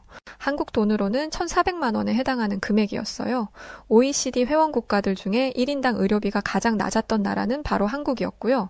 그래서 저는 어머니를 한국으로 가야겠다는 생각을 그때 하게 되었고, 그러나 한편으로는 한국을 가본 적이 없던 나라라서 한국이라는 나라가 혹시 가난한 나라이거나 경제 수준이 높지 않아서 의료비가 저렴한 건 아닐까 싶기도 했었어요. 아무리 의료비가 저렴해도 의료기술이 부족해서 치료가 어렵다면 아무 의미가 없는 거였으니까요. 하지만 어머니의 상태가 그런 걸 고려할 여력이 없을 만큼 좋지 못하셨기 때문에 저번에 병원비를 내고 남았던 일부 돈을 모두 털어서 한국으로 가는 비행기 편을 예약할 수 있었는데요. 어머니와 저는 신락 같은 희망을 품고 한국으로 가는 비행기에 올랐습니다. 저희가 탄 존 F 케네디 국제공항에서 인천공항까지는 15시간 정도가 걸렸었어요. 비행기 안에서도 과연 한국이라는 나라는 어떤 나라일까 속으로 많이 궁금했었고 걱정도 되었었어요. 어떤 나라인지 잘 몰랐으니까요. 한국에서 원만하게 대화도 해야 했었기 때문에 소통하는데 문제가 없도록 번역 어플리케이션도 휴대폰에 설치하고 만반의 준비를 했었죠. 하지만 한국 인천공항에 도착하고 나니까 제가 비행기 안에서 했던 고민들이 모두 사라져 버렸었는데요. 인천공항에 들어섰을 때 미국의 공항과는 달리 엄청난 청결함들과 첨단화된 공항 시스템에 놀라움을 금치 못했었기 때문이에요. 반짝거리는 대리석이 깔린 공항의 바닥은 눈부심 그 자체였고 공항의 모든 곳곳이 청소와 정리정돈이 잘 되어 있었어요. 미국 공항은 청결한 건 찾아볼 수 없고 번잡하기도 했었는데 인천공항의 정숙함과 청결함에 깊은 인상을 받을 수밖에 없었습니다. 공항에서 저와 어머니를 더 놀라게 했던 건 바로 한국 공항의 첨단화된 시스템들이었는데요. 세계 강국이라고 불리는 저희 미국의 공항보다도 한 10년은 앞선 나라 같다는 생각이 들 정도로 모든 곳들이 현대화되어 있었어요. 자동화된 체크인 시스템과 스마트 보안 검색 시스템 등의 최첨단 기술들에 어머니와 저는 어안이 벙벙했고 미국에서 한국이 가난한 나라라서 의료비가 저렴한 게 아닐까 했었던 저희 생각을 완전히 바꿔놓을 수 있을 만큼 한국은 선진적이고 현대적인 나라였는지를 공항에 도착하자마자 체감할 수 있었어요. 함께 왔던 어머니도 정말 이게 그 한국이라는 곳이 맞는 거냐면서 한국의 공항이 이렇게 클 줄 몰랐다고 하시더라고요. 일단 저희는 미국에서 출발하기 전에 미리 예약했던 호텔로 이동해야 했었는데요. 처음 왔던 나라라서 호텔까지 어떻게 가야 할지 막막하기만 하더라고요. 그래서 공항 인포메이션으로 가서 한국인 공항 직원분에게 제가 예약했던 호텔의 주소가 적힌 안내문을 보여줬었는데요. 한국인 직원분은 공항에서 한 번에 갈 수 있는 지하철이 있다고 하시고 저희를 직접 안내까지 해주시는 친절함을 보여주셨어요. 제가 예약했던 호텔은 한국의 서울 삼성병원과 가장 가까이 있는 곳으로 정했었는데요. 혹시라도 위급한 상황이 생기면 바로 병원으로 이동할 수 있게 가장 가까운 곳을 선택했던 거예요. 공항 직원분의 친절한 안내로 저희는 호텔에 문제 없이 갈 수 있었는데요. 호텔로 가면서도 어머니는 연신해서 공항이 정말 너무 큰 거 아니냐면서 지하철 타고 한참을 달려야 공항을 벗어날 수 있다 보니까 이렇게 큰 공항은 처음 와본 것 같다면서 엄청 신기해 하시더라고요. 하지만 저희가 호텔 근처에 도착했을 때 어머니와 저는 공항에서보다 더 큰 충격을 받았었습니다. 호텔 주변으로 있는 첨단 건물들과 한국의 도심 시설들에 정말 놀랐기 때문이었어요. 호텔을 둘러싸고 있는 한국의 도시는 나라 자체가 그냥 한 10년은 앞서 있는 미래에 온 것 같은 환상을 불러일으켰기 때문이었어요. 서울 도심에 있는 컨벤션 센터, 쇼핑몰, 레스토랑 등의 초고층 빌딩들은 어머니와 저에겐 정말 신선한 놀라움을 주었었죠. 아니, 우리가 분명 미국의 뉴욕에서 한국에 온 건데 어떻게 뉴욕보다도 더 화려하고 현대적인 도시가 있을 수 있는 거냐며 어머니도 너무 신기해 하시더라고요. 호텔에서 하룻밤을 보내고 다음날 아침에 바로 병원으로 가야 했던 일정이라서 저희는 체크인을 위해 호텔 안으로 들어섰는데요. 호텔로 들어서자 한국 호텔 직원들로 보이는 분들이 정말 따뜻한 환대와 친절함으로 저희를 대해주셨는데요. 예약한 객실로 안내받았을 때 한국 호텔의 그 편안하고 고급스러운 분위기에 저와 어머니는 치료를 위해 한국을 온 건지 호강을 하러 온 건지 도통 분간이 안 될 정도였습니다. 호텔 객실도 모든 곳들이 청결하게 정리정돈되어 있었고 호텔 방안도 현대적인 디자인으로 세련된 모습을 하면서도 온갖 편의시설들이 완벽하게 준비되어 있었죠. 커튼을 열자 한국 도시의 모습을 한눈에 볼 수 있었는데 아름다움 그 자체였던 것 같아요. 방 안에 짐을 풀어놓고 호텔에 준비되어 있던 식당에서 식사를 하려고 1층 로비로 내려갔었는데요. 엘리베이터에서 나오는데 갑자기 어머니가 엘리베이터에서 내리자마자 주저앉으시는 거예요. 그 모습에 저는 너무 놀라서 어머니에게 괜찮으시냐면서 어쩔 줄 몰라 하고 있었는데 저희 모습을 보셨던 한국인 호텔 직원분들이 달려와서는 저희 어머니 모습을 보시곤 어딘가로 전화를 하시더라고요. 그러더니 저를 보고는 구급차를 불렀으니 금방 올 거라고 하더라고요. 한국 호텔 직원의 그 말에 순간적으로 너무 당황해서 저도 모르게 화를 내고 말았었는데요. 왜냐면 아까 말씀드렸다시피 미국에서는 구급차를 한번 이용하려면 한국 돈으로 100만 원에서 120만 원을 지불해야 했기 때문이었어요. 아니 왜 물어보지도 않고 마음대로 구급차를 부르는 거냐면서 구급차를 탈 만한 여력이 없다고 했었죠. 통장을 다 털어서 비행기 값하고 병원 치료비로 써야 하는 일부 조금의 돈만 가진 게 다였는데 저의 이런 이야기를 들은 호텔 직원은 다소 당황한 표정을 하면서 저에게 이러더군요. 한국 구급차는 비용이 발생하지 않는다면서 돈 때문에 그런 거라면 걱정하지 않아도 된다는 믿지 못할 이야기를 했던 거였어요. 한국 구급대원들은 호텔 직원이 전화한 지 5분도 안 돼서 저희에게 왔었는데요. 미국은 그렇게 높은 비용을 지불하는데도 20-30분은 기다려야 구급차가 도착하는데 비용이 전혀 들지 않는다는 한국의 구급차는 무료인데도 단 5분 만에 빠르게 환자가 있는 곳에 도착했던 거였죠. 짧은 시간에 뭔가 분주하게 일어났던 일들이라 저는 그냥 어리둥절하기만 했는데요. 구급대원들은 어머니의 상태를 체크하시더니 위험한 수준인 것 같다며 재빨리 구급차에 어머니를 실었고 긴급 조치를 해야 할 수 있으니 보호자였던 저에게는 구급차 앞자리에 타셔서 이동해야 될 것 같다고 하시더라고요. 타지에 와서 태어나 생전 처음 구급차 앞자리에 타게 되었고 운전을 하던 구급대원은 무전으로 병원과 뭔가를 계속 소통하더라고요. 병원으로 이송되는 동안에도 한국의 도로에는 정말 많은 차들이 빼곡하게 있었는데요. 그런데 저는 눈앞에 펼쳐지는 광경에 온몸에 소름이 돋으면서 뭔가 알 수 없는 감정이 복받쳐 올라 눈물까지 나기 시작했었어요. 제가 타고 갔던 구급차가 사이렌을 울리며 도로에 진입하자 도로에 있던 모든 차들이 제가 탄 구급차가 지나갈 수 있게 좌우로 차들을 피해주기 시작하면서 모세의 기적이 일어났기 때문이었어요.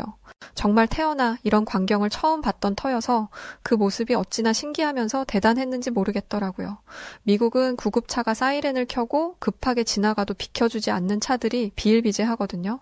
그래서 일부 구급차들은 비켜주지 않는 차량들을 그냥 들이받아가면서 가는 경우가 많은데 그렇다 보니 차량 충돌 충격으로 환자 상태에 지대한 영향을 끼치는 경우도 많고 실제로 전복 사고까지로 이뤄지는 경우도 흔합니다.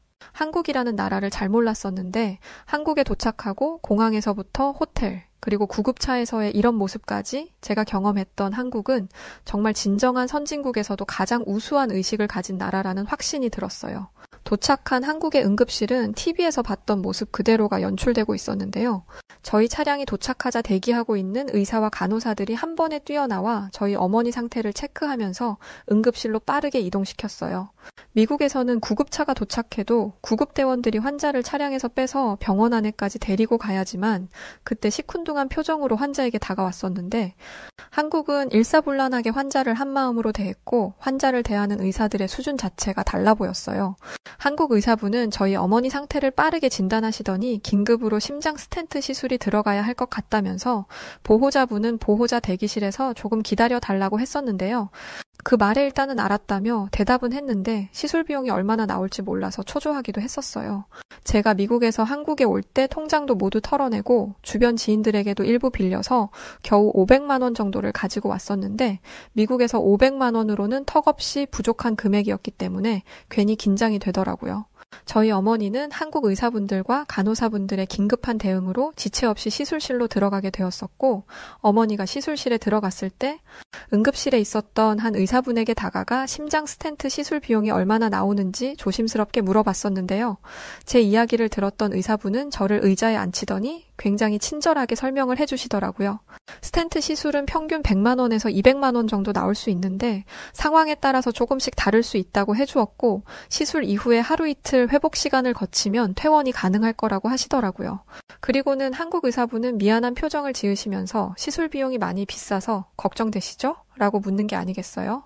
비싸다뇨. 그 정도 시술비는 미국에서 구급차를 한번 타는 비용에 불과한 수준이라 저는 속으로 너무 다행이라고 외치고 있었는데 말이죠. 의사분께서는 지금 시술실에 들어가신 어머님의 경우 긴급한 상황이기는 하지만 시술이 잘 마무리되면 괜찮아지실 거라면서 너무 걱정 말라고 안심까지 시켜주셨었어요. 노심초사하면서 먼 타지의 한국 병원에서 어머니의 시술이 무사히 잘 끝마쳐지기만을 기다리고 있을 무렵에 어머니를 시술하셨던 의사분께서 보호자였던 저를 부르셨었고, 어머님의 시술이 아주 잘 끝났다면서 이제 괜찮으실 거라고 해주셨는데요. 어머니 심장으로 이어지는 굵은 혈관이 기능을 괴사해서 기능을 잃었었고, 남은 혈관들도 혈전들 때문에 많이 좁아져 있던 상태라 그대로 방치했다면 정말 위험했을 수 있었는데, 운이 좋으셨다면서 시술이 문제없이 잘 이루어졌으니 하루 이틀 정도 회복하는 걸 지켜보자고 이야기해 주셨어요. 어머니의 상태는 정말 좋아지셔서 회복하는 기간에도 아무 문제 없이 어머니는 회복할 수 있었는데요. 제가 미국에서 한국에 건너와서 어머니를 치료하기 위해 썼던 비용은 미국에서 골절상 입었을 때 치료하는 비용보다도 적은 비용이었고, 의료기술 수준 면에서도 한국의 병원은 미국의 값 비싸다 못해 국민들을 치료도 받지 못하게 내몰고 있는 상황들을 고려한다면 비교조차 되지 않을 만큼 한국의 의료 시스템이 미국을 압도한다고 느꼈던 날이었습니다. 어머니도 회복하고 퇴원하고 생각했던 것보다 치료비도 많이 나오지 않아서 남은 기간 동안 한국을 여행하면서 많은 경험들을 할 수 있었는데요. 가는 곳곳마다 한국인들의 따뜻하고 친절한 배려와 관심에 어머니 치료를 위해서 무작정 왔던 한국에서 어머니와 저는 미국에서는 느낄 수 없었던 다양한 감정들을 느끼게 되었었고요. 이런 이유로 저는 어머니와 함께 한국에서 정착하기 위해서 사회통합 프로그램에 참여하면서 한국의 영주권을 획득하기 위해서 많은 노력을 하고 있습니다. 한국에서의 여행기와 앞으로의 이야기들도 또 사연을 준비해서 들려드릴게요. 휴대폰 검색하다 보니 한국의 청계천이 그렇게 멋진 곳이라는 글을 봐서요. 지금 바로 어머니와 함께 나가야 하거든요. 저희를 따뜻하게 환대해준 한국분들 모두 고맙습니다. 사람들이 북적이는 공항, 인적이 드문 공항 한켠에서 일본인 승무원들 사이에 유독 키가 크고 아름다운 외모를 가진 한 여성이 있습니다. 그런데 웬일인지 그녀는 그런 일본인 승무원들에게 손가락질을 당하며 왕따를 당하고 있는데요. 그때 한국인들로 보이는 승무원들이 다가와 그런 일본인 승무원에게 다가가 머리를 확 잡아채고는 뭐라고 한마디 하게 되는데요. 대체 그녀들에게 어떤 일들이 있었던 것일까요? 오늘 사연 시작합니다. 안녕하세요. 저는 승무원으로 일하고 있는 아키야마 유미입니다. 저는 오사카에서 나고 자랐어요. 하지만 사실 저는 완벽한 일본인은 아니랍니다. 제 아버지는 일본인이지만 어머니는 한국인이었거든요. 한국의 피를 가지고 있다는 것 하나만으로 제 인생은 굉장히 드라마틱한 삶을 마주하게 되죠. 한국의 피를 가진 것이 원망스럽냐고요? 아니요. 전혀 그 반대입니다.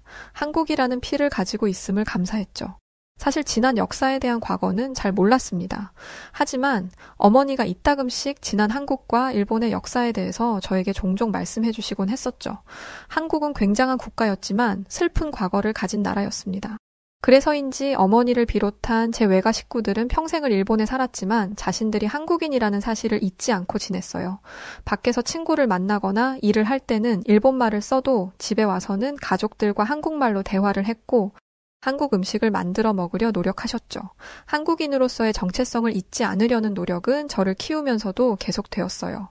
어머니는 제가 옹알이를 시작했을 때부터 일본말과 함께 한국말을 가르쳐 주셨답니다. 그리고 저는 일본의 명절과 한국의 명절을 모두 기념하며 자랐어요. 한국의 명절에는 한복을 입고 외할아버지와 외할머니께 인사를 가기도 했죠. 제 이름이 유미인 것도 한국에서도 유미라는 이름이 어색하지 않게 사용된다고 해서라고 했어요.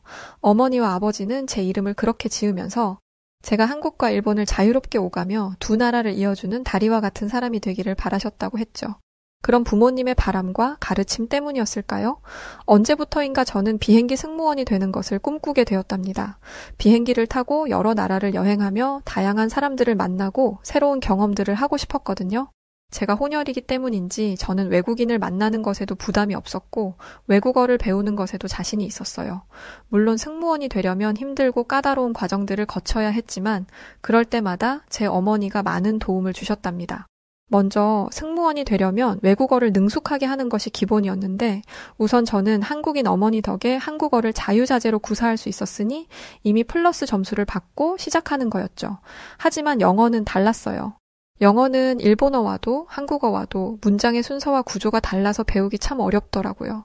하지만 기본 문법을 떼고 나니 그 다음부터는 제가 다른 일본 친구들보다 영어 실력이 쑥쑥 성장하는 게 아니겠어요? 말 그대로 일취월장, 하루가 다르게 성장하는 제 영어 실력에 저조차 놀랄 정도였죠. 그러던 어느 날 제 영어 선생님이 이렇게 말씀하시더군요. 유미, 너는 영어 발음이 참 좋구나. 영어를 발음할 때 일본인 특유의 어색한 발음이 전혀 없어. 네 스피킹 실력이 빠르게 성장하는 건 유미 너의 자연스러운 발음 때문이야.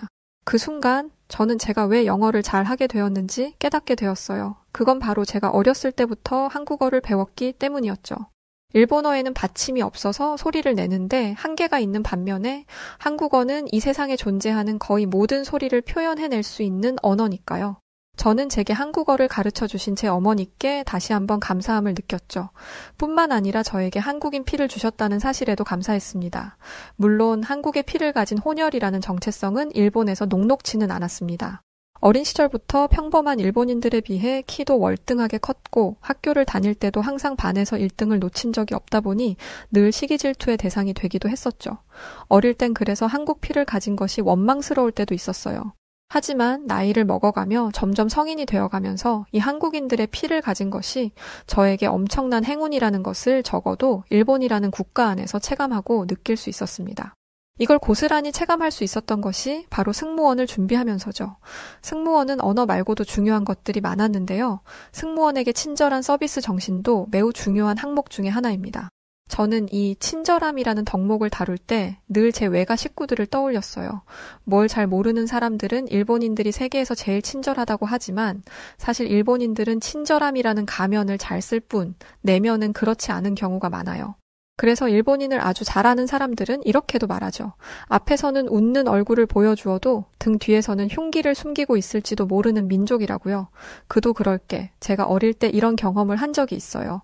중학교에 다닐 때였는데 학교를 마칠 때쯤 갑자기 제 짝꿍이 열이 나고 아프더라고요. 담임 선생님은 그 친구를 잠시 데리고 나갔다가 돌아오셨고 잠시 후 제게 이렇게 말씀하셨어요. 유미, 네가 사쿠라의 짝꿍이니까 책임지고 사쿠라를 집에 데려다 주렴. 다른 친구들은 말고 유미 너 혼자 해줬으면 좋겠구나. 선생님의 말씀에 친구를 돕는 일이야 당연하다고 생각했죠. 근데 다른 친구 말고 혼자 해달라는 이야기에 저는 뭔가 이상하다고 생각했지만 마침 그 사쿠라라는 친구는 저희 집과 가까운 곳에 살았기 때문에 흔쾌히 알겠다고 했어요. 그렇게 사쿠라를 집에 데려다 준 뒤 다음날 등교를 해보니 사쿠라가 학교에 오지 않았더라고요. 알고 보니 사쿠라는 홍역이라는 전염성 질병에 걸렸던 것이었고 선생님은 그 사실을 알았으면서도 제게 사쿠라를 집에 데려다 주라고 시켰던 것이었죠. 아니나 다를까 그날 밤부터 저 역시 열이 오르기 시작했고 꼼짝없이 일주일은 홍역으로 고생해야 했습니다. 평소에는 친절한 표정으로 아이들을 배려한다는 듯한 행동을 하셨지만 이렇게 상황이 애매하거나 불리한 경우가 발생하면 다른 얼굴을 드러냈던 겁니다. 저는 선생님이 원망스러웠지만 불만을 표시할 수는 없었어요. 그에 반해 한국인인 제 외가 식구들은 겉과 속이 똑같고 언제나 정이 넘치는 사람들이라서 저는 한국인 외가 식구들을 보며 진정한 사랑이라는 것을 배웠답니다. 일본은 지진이 자주 일어나는 나라인데 제 외가 식구들은 지진 피해가 일어난 지역에 기부도 하고 봉사활동도 하며 실질적인 친절함을 몸소 실천하고 있어요. 언젠가 저는 외할머니께 이렇게 물어보았죠. 한국 국적을 가지고 일본에 살면서 서러운 일도 차별을 당하는 일도 많으셨을 텐데 왜 이렇게 일본 사람들에게 친절을 베푸세요? 그러자 외할머니는 남이 나에게 똥을 뿌린다고 나까지 똥을 뿌려서야 되겠냐고 그저 난 인간으로 태어나 당연히 해야 할 내 도리를 다할 뿐이라고 답하셨죠. 그때 저는 친절함이라는 것은 겉으로 보기에 예쁘게 웃어주기만 하는 것이 아니라 마음으로 깊이 느낄 수 있는 품이라는 것을 깨달을 수 있었어요. 그렇게 저는 한국식 가정교육을 통해 내면을 튼튼하게 갈고 닦으며 성장했고 그 결과 승무원 교육생으로 선발되었답니다. 승무원 교육생이 되어 비행기 안에 첫 발을 딛는 순간 저는 정말 꿈을 꾸는 것 같았어요. 전 세계를 비행하겠다는 제 목표가 마침내 실현되고 있는 것이었으니까요. 정말이지 믿을 수 없을 만큼 행복했답니다. 모든 것이 어색하고 아직은 서투른 것이 많았지만 그래도 제가 동경해왔던 일을 하는 것이기에 저는 힘든 줄도 모르고 교육을 받았어요. 교육을 받으며 좋았던 것 중 하나는 동기들이 생겼다는 것이었는데 그렇게 값진 경험과 소중한 동기들을 얻으며 저는 정식 승무원이 되었죠. 저는 우수한 성적으로 교육을 마쳤기에 비행기의 퍼스트 클래스를 담당하게 되었어요. 저에게는 너무나 기쁜 소식이었죠. 그리고 저는 당연히 제 일본 동기들도 이 소식을 들으면 기뻐해 줄 것이라 생각했어요. 만약 제 동기에게 좋은 일이 생겼다면 저는 진심으로 축하해 줬을 테니까요. 그런데 그것은 저만의 착각이었죠. 제가 퍼스트 클래스를 담당하게 되었다는 소문이 퍼지자 동기들은 저를 대하는 태도를 바꾸기 시작했어요. 바로 어제까지만 해도 너무나 가까웠던 사이였는데 지금은 마치 남을 바라보듯 아니 꼭 원수를 바라보듯 싸늘한 시선을 보내는 동기들을 보며 저는 엄청난 충격을 받았죠. 지금까지 우리가 함께 보낸 시간들은 다 뭐였는지, 우리가 쌓아온 추억들은 다 가짜였던 것인지 저는 일본인 동기들에게 배신감이 느껴졌어요. 재미있는 것은 동기들 역시 제게 배신감을 느꼈다는 것인데 제가 너무 어처구니가 없어서 대체 나에게 왜 배신감을 느끼냐고 물었더니 이렇게 말하더군요. 너는 반칙을 써서 퍼스트 클래스에 가게 된 거잖아. 우리 일본인 동기들은 정정당당하게 일본어만 사용했는데 너는 치사하게 한국어까지 사용했지? 그건 공평하지 못해. 게다가 한국인들은 성형을 많이 한다던데 내 얼굴이랑 가슴도 사실 다 뜯어고친 거 아니야? 그런 가짜 실력으로 우리 일본인들의 자리를 빼앗아 가다니 역시 한국인들은 욕심 많고 치사한 민족이야. 그러니까 제 동기들이 제게 화가 난 이유는 첫째, 제가 한국인이라서 일본인인 자신들보다 언어 능력이 뛰어나다는 것이 못마땅하다는 것이었고 둘째, 한국 피가 섞인 제가 일본인들보다 예쁘다는 것을 인정할 수 없다는 것이었어요. 두 가지 이유 다 말도 안 되는 억지였죠. 왜냐하면 저는 외국어를 잘 하기 위해 열심히 공부해 왔을 뿐더러 성형도 일체하지 않았거든요. 하지만 일본인 동기들은 제 말을 들으려고도 하지 않았어요. 그제서야 저는 알게 되었죠. 그들은 그저 어떻게든 트집을 잡아 저를 괴롭히고 따돌리고 싶을 뿐이라는 것을요.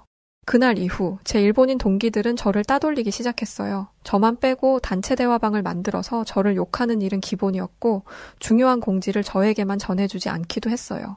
심지어 어느 날은 자기들끼리만 여행을 간 뒤 그 사진을 제게 보내기도 하더라고요. 그 사진을 본 뒤 제가 상처받기를 바란 거겠죠. 저는 너무 화가 나서 다음날 한 일본인 동기를 만나 대체 이런 사진을 내게 보낸 저희가 뭐냐고 따졌어요. 그러자 동기는 저를 비웃으며 이렇게 말하더군요. 유미, 왜 그렇게 예민하게 굴어? 우린 그냥 사진이 예쁘게 나와서 보내준 것뿐이야.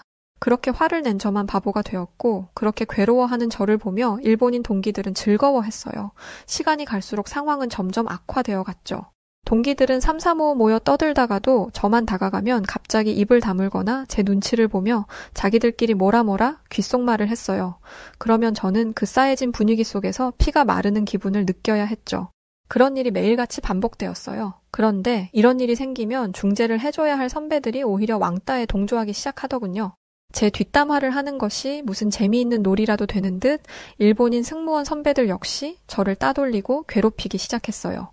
그들은 제가 지나가면 꼭 듣기를 바라기라도 하는 듯 이렇게 말하고는 했죠. 제 사실 실력도 없는데 얼굴이랑 몸매로 승무원 뽑힌 거라며 쟤네 엄마 한국인이잖아. 열등하고 미개한 한국 핏줄이 우리 일본 항공사에 들어오려면 그런 더러운 방법을 쓰는 수밖에 없었겠지. 그런 모욕적인 말을 듣고도 승객들이 앞에 있으니 화를 낼 수도 그렇다고 울 수도 없어서 얼마나 괴로웠는지 몰라요. 얼굴로는 웃고 있었지만 마음속에서는 피눈물이 흐르고 있었죠. 대체 내가 왜 이런 치욕을 당해야 하는 것인지 내가 저들에게 무엇을 그렇게 잘못한 것인지 저는 도무지 이해가 되지 않았어요. 물론 지금 생각해보면 무조건 저 일본인들이 나쁘고 상스러웠던 것인데 당시에 저는 자존감이 너무 떨어져 있어서 제대로 생각할 수가 없었답니다. 매일같이 험담을 듣다 보니 저도 모르는 사이에 주눅이 들고 정말 내가 못난 사람처럼 여겨지더라고요. 그리고 제가 주눅이 들수록 일본인들의 괴롭힘은 더 교묘해지고 더 악랄해졌어요. 어느 날 퍼스트 클래스에서 같이 일하는 일본인 승무원 선배가 제게 업무를 전달하더군요. 앞자리에 앉은 어떤 승객에게 뜨거운 커피를 가져다 주라는 것이었어요. 그 선배는 평소 저를 무시하며 말 한마디 걸지 않았던 사람인데 갑자기 제게 업무를 지시하는 것이 이상하다고 생각했지만 그래도 저는 군말 없이 선배의 지시에 따랐죠. 잠시 후 뜨거운 커피를 타서 손님에게 간 저는 경악을 하게 되었어요. 아이스 커피를 가져다 달랬더니 왜 뜨거운 커피를 가져옵니까? 이 비행기는 서비스가 대체 왜 이 모양이에요? 저는 너무 당황해서 얼른 제게 커피 업무를 전달한 선배를 바라보았어요. 그런데 그 선배는 저를 보며 음흉한 미소를 짓고 있는 게 아니겠어요? 그때 저는 이게 저를 두고 꾸민 음모였다는 것을 깨달았죠. 일단 저는 승객에게 죄송하다고 다시 커피를 가져오겠다고 말씀드린 다음 선배에게 다가가 이 일에 대해 따져 물었어요. 그러자 선배는 아무것도 모른다는 얼굴로 제게 이렇게 말하더군요. 지금 무슨 말을 하는 거야? 나는 유미 너한테 분명히 아이스 커피를 가지고 가라고 했잖아. 네가 잘못해놓고 지금 나한테 잘못을 떠넘기는 거니? 한국인들은 거짓말을 잘하고 염치가 없다더니 네가 딱 그 짝이구나? 예, 실수를 했으면 우리 일본인들처럼 그냥 실수를 인정하고 사과를 해. 한국인들이 그런 식이니까 우리 일본한테 안 되는 거야. 그러자 옆에 있던 일본인 승무원들이 마치 짝이라도 한 듯 깔깔거리며 제게 비웃음을 날리더군요. 그 순간 저는 너무 화가 나서 머리가 빙빙 돌 지경이었어요. 어떻게 한 무리의 사람들이 한 사람을 상대로 이렇게 무자비한 짓을 할 수 있는 것인지 제 상식으로는 절대 이해할 수 없었죠. 하지만 이렇게 힘이 들어도 저는 승무원을 그만둘 수는 없었어요. 제가 승무원을 그만둔다면 그건 저들에게 굴복하는 것과 같았으니까요. 무엇보다 승무원이 되는 것은 어렸을 때부터 간직해온 제 소중한 꿈이었기 때문에 이런 식으로 무력하게 포기하고 싶지는 않았어요. 그래서 저는 어떻게든 버틸 수밖에 없었죠. 날이 갈수록 저는 지쳐갔지만 그런 저는 신경도 쓰지 않는다는 듯이 일본인 승무원들의 따돌림은 계속되었답니다. 어느 날은 출근을 했더니 제 책상에 이상한 책이 하나 놓여져 있었어요. 그 책에는 한국이 더럽고 미개하고 덜 떨어지고 끔찍한 나라라는 내용이 담겨 있었는데 딱 보아도 한국을 철저하게 증오하는 사람이 쓴 것 같은 책이었어요. 제가 그 책을 보며 당황하고 있자 일본인 승무원들이 다가와 이렇게 말하더군요. 우리 선물 마음에 들어? 어제 서점에 갔더니 혐한 코너에 그 책이 있더라고. 유미 내 생각이 나서 샀어. 일본의 서점에는 혐한이라는 코너가 있는데 그 코너에는 밑도 끝도 없이 한국을 혐오하는 작가가 쓴 책들이 있어요. 그 책 안에는 한국에 대한 혐오를 불러일으키는 가짜 정보들이 가득한데 예를 들어 한국이 자발적으로 일본의 식민지가 되었다든가 한국은 일본을 너무 부러워해서 일본의 모든 것을 따라한다든가 모든 한국 여자들은 성형에 미쳐 있다든가 이런 내용들이 들어있죠. 저는 제게 이런 끔찍한 책을 선물했다는 게 너무 어이가 없어서 이렇게 따졌어요. 하나만 물어볼게. 일본이 이런 책들을 혐한이라는 코너까지 만들어서 서점에서 판매하는 게 너희들은 정상이라고 생각해? 난 아무리 생각해도 정신 나간 짓인 것 같은데? 저는 저들이 혐오를 퍼뜨리는 것에 대해 부끄러움을 알기를 바라는 마음에서 일침을 날린 것이었는데 돌아오는 대답은 기대 이상의 것이었습니다. 한국이 그럴 만한 잘못을 했으니까 일본이 이렇게 한국을 미워하는 거지. 우리 일본이 여태까지 한국을 얼마나 많이 도와줬어? 철도도 깔아주고 돈도 빌려주고 그런데 한국인들은 고마운 줄도 모르고 매번 우리한테 사과만 하라고 하잖아? 그 멍청한 말을 듣는 순간 저는 너무 스트레스를 받아서 정신이 나갈 지경이었어요. 일본인 승무원들의 괴롭힘에 이제는 업무에까지 지장이 갈 정도였죠. 그렇게 저는 하루하루 말라갔고 결국 부모님까지 제게 뭔가 이상이 생겼다는 것을 눈치채셨어요. 요즘 무슨 나쁜 일이라도 생겼냐며 다정하게 묻는 어머니의 목소리에 저는 그만 눈물이 터져버렸고 끝내 부모님은 제가 일본인 승무원들에게 왕따를 당한다는 것을 알게 되셨어요. 충격을 받은 부모님은 당장 항공사를 그만두라고 하셨지만 저는 눈물을 흘리며 그럴 수 없다고 했죠. 그리고는 한참을 오열했죠. 잠시 후 퉁퉁 부은 눈을 하고 화장실 밖으로 나오자 부모님은 걱정스러운 얼굴을 하고 저를 기다리고 계셨어요. 나는 언제나 부모님의 사랑스럽고 자랑스러운 딸이었는데 지금 이 순간만큼은 한없이 못나고 초라한 존재가 된 것만 같아서 저는 마음이 찢어지는 것 같았답니다. 그리고 그런 저를 보며 부모님은 제게 이렇게 말씀하셨답니다. 유미, 내게는 아무런 잘못이 없는 것을 잘 알아. 하지만 이 세상에는 말이 통하지 않는 사람들이 있고 때로는 그 사람들과 엮이지 않는 것이 최선일 때가 있단다. 그 말을 듣는 순간 저는 알 수 없는 안도감이 들었어요. 저도 모르는 사이에 제 내면에서는 그 악랄한 일본인들로부터 격리되기를 간절히 원하고 있었던 것인지 부모님의 말씀에 깊은 공감이 되더라고요. 그렇게 저는 마음의 결정을 내렸고 다음 날 항공사의 퇴직 의사를 밝혔답니다. 처음 유니폼을 벗게 되었을 때 저는 아쉬움이 클 거라고 생각했어요. 어쨌든 제가 간절히 원했던 것을 타이에 의해 빼앗기게 된 것이니까요. 하지만 막상 퇴사를 하고 보니 아쉬움보다는 후련함이 더 크더군요. 더 이상 그 끔찍한 수군거림을 듣지 않아도 되고 모욕적인 언사를 들으며 숨이 턱 막히는 경험을 하지 않아도 되니까 말이에요. 사실 요즘 들어 출근을 할 때마다 손이 덜덜 떨리고 눈앞이 캄캄해지는 느낌이 들기 시작했었거든요. 꿋꿋하게 잘 버텨왔다 생각했지만 괴롭힘을 2년이나 당하다 보니 저도 모르게 많이 지쳤던 모양이에요. 저는 그 지옥에서 탈출한 뒤 부모님과 함께 좋은 시간을 보내기 시작했답니다. 이 세상에서 저를 제일 많이 사랑해주는 부모님과 많은 시간을 함께 보내고 병원에도 다니며 상담도 받자 제 상태는 빠르게 좋아졌어요. 그러자 제 마음속 깊이 잠들어 있던 꿈이 다시 꿈틀거리기 시작하더군요. 미련한 것인지 아니면 우직한 것인지 저는 다시 비행이 하고 싶어졌어요. 하지만 따돌림 당하던 시절만 생각하면 용기가 나지 않았죠. 그 시절로는 절대로 다시 돌아가고 싶지 않았어요. 고민하던 저를 보던 어머니는 제게 한국항공사에 지원을 해보는 것을 제안하셨죠. 새로운 곳에서 새롭게 시작해보자고 말이에요. 그 말에 용기를 얻은 저는 한국항공사 입사를 준비하기 시작했어요. 그리고 1년 뒤 저는 한국항공사 승무원으로 합격하게 되었답니다. 일본 항공사에서 우수한 능력을 보이며 재직했던 경험과 일본어, 한국어, 영어 이렇게 3개 국어를 할 수 있는 능력이 플러스가 된 결과였죠. 그렇게 저는 설렘 반, 두려움 반을 안고 한국으로 향하게 되었어요. 어머니와 외가 식구들 덕에 한국에 대해 익숙하기는 했지만 실제로 한국에 가는 것은 이번이 처음이었는데 과연 한국은 어떤 곳일지 많은 기대가 되면서도 내심 불안하기도 했어요.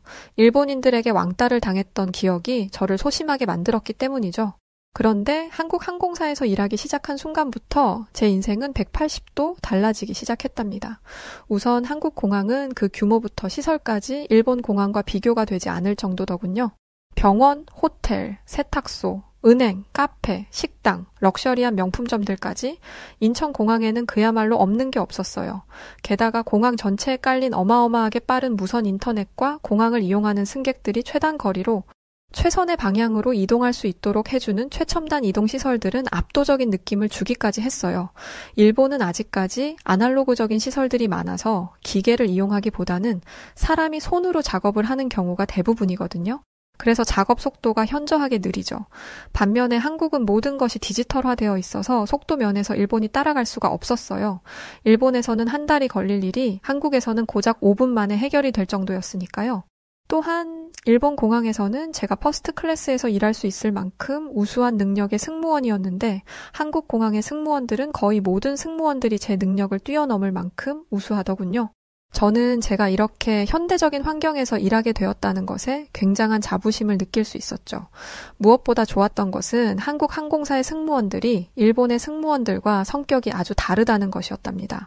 우선 한국 승무원들은 엄청난 경쟁력을 뚫고 입사한 만큼 프로다운 모습을 갖추고 있었어요. 한국 승무원들의 외모가 아름답고 키가 큰 것은 기본이고 승객들을 대함에 있어 서비스 정신이 투철하더라고요. 이 비행기에 타 있는 동안만큼은 승객들을 반드시 내가 책임진다. 한국 승무원들은 이런 마인드를 가지고 있었어요. 반면에 일본 승무원들은 엄연히 직장에서 일을 하는 것임에도 불구하고 이상한 사상을 가지고 있었죠. 일본에는 일명 여자력이라는 것이 있는데 이것은 한 여성이 얼마나 청순하고 여성스러운가를 따지는 기준이에요. 일본에서는 여자력이 높을수록 훌륭한 여성이라는 생각을 가지고 있죠. 그래서 주어진 업무를 훌륭하게 해내는 것보다 바스트 사이즈가 어떤지, 피부가 얼마나 하얗고 좋은지, 치마를 주로 입는지, 아니면 바지를 주로 입는지를 가지고 여성의 가치를 판단하는 일이 비일비재하게 벌어지고 있어요. 이런 말도 안 되는 사상을 가진 일본 승무원들과 일을 하다가 프로페셔널한 한국 승무원들과 함께 일하게 되니 저절로 사기가 오르더라고요. 그저 한국인들과 함께 어울리는 것뿐이었는데도 뭔가 저까지 함께 가치가 상승하는 느낌이었답니다.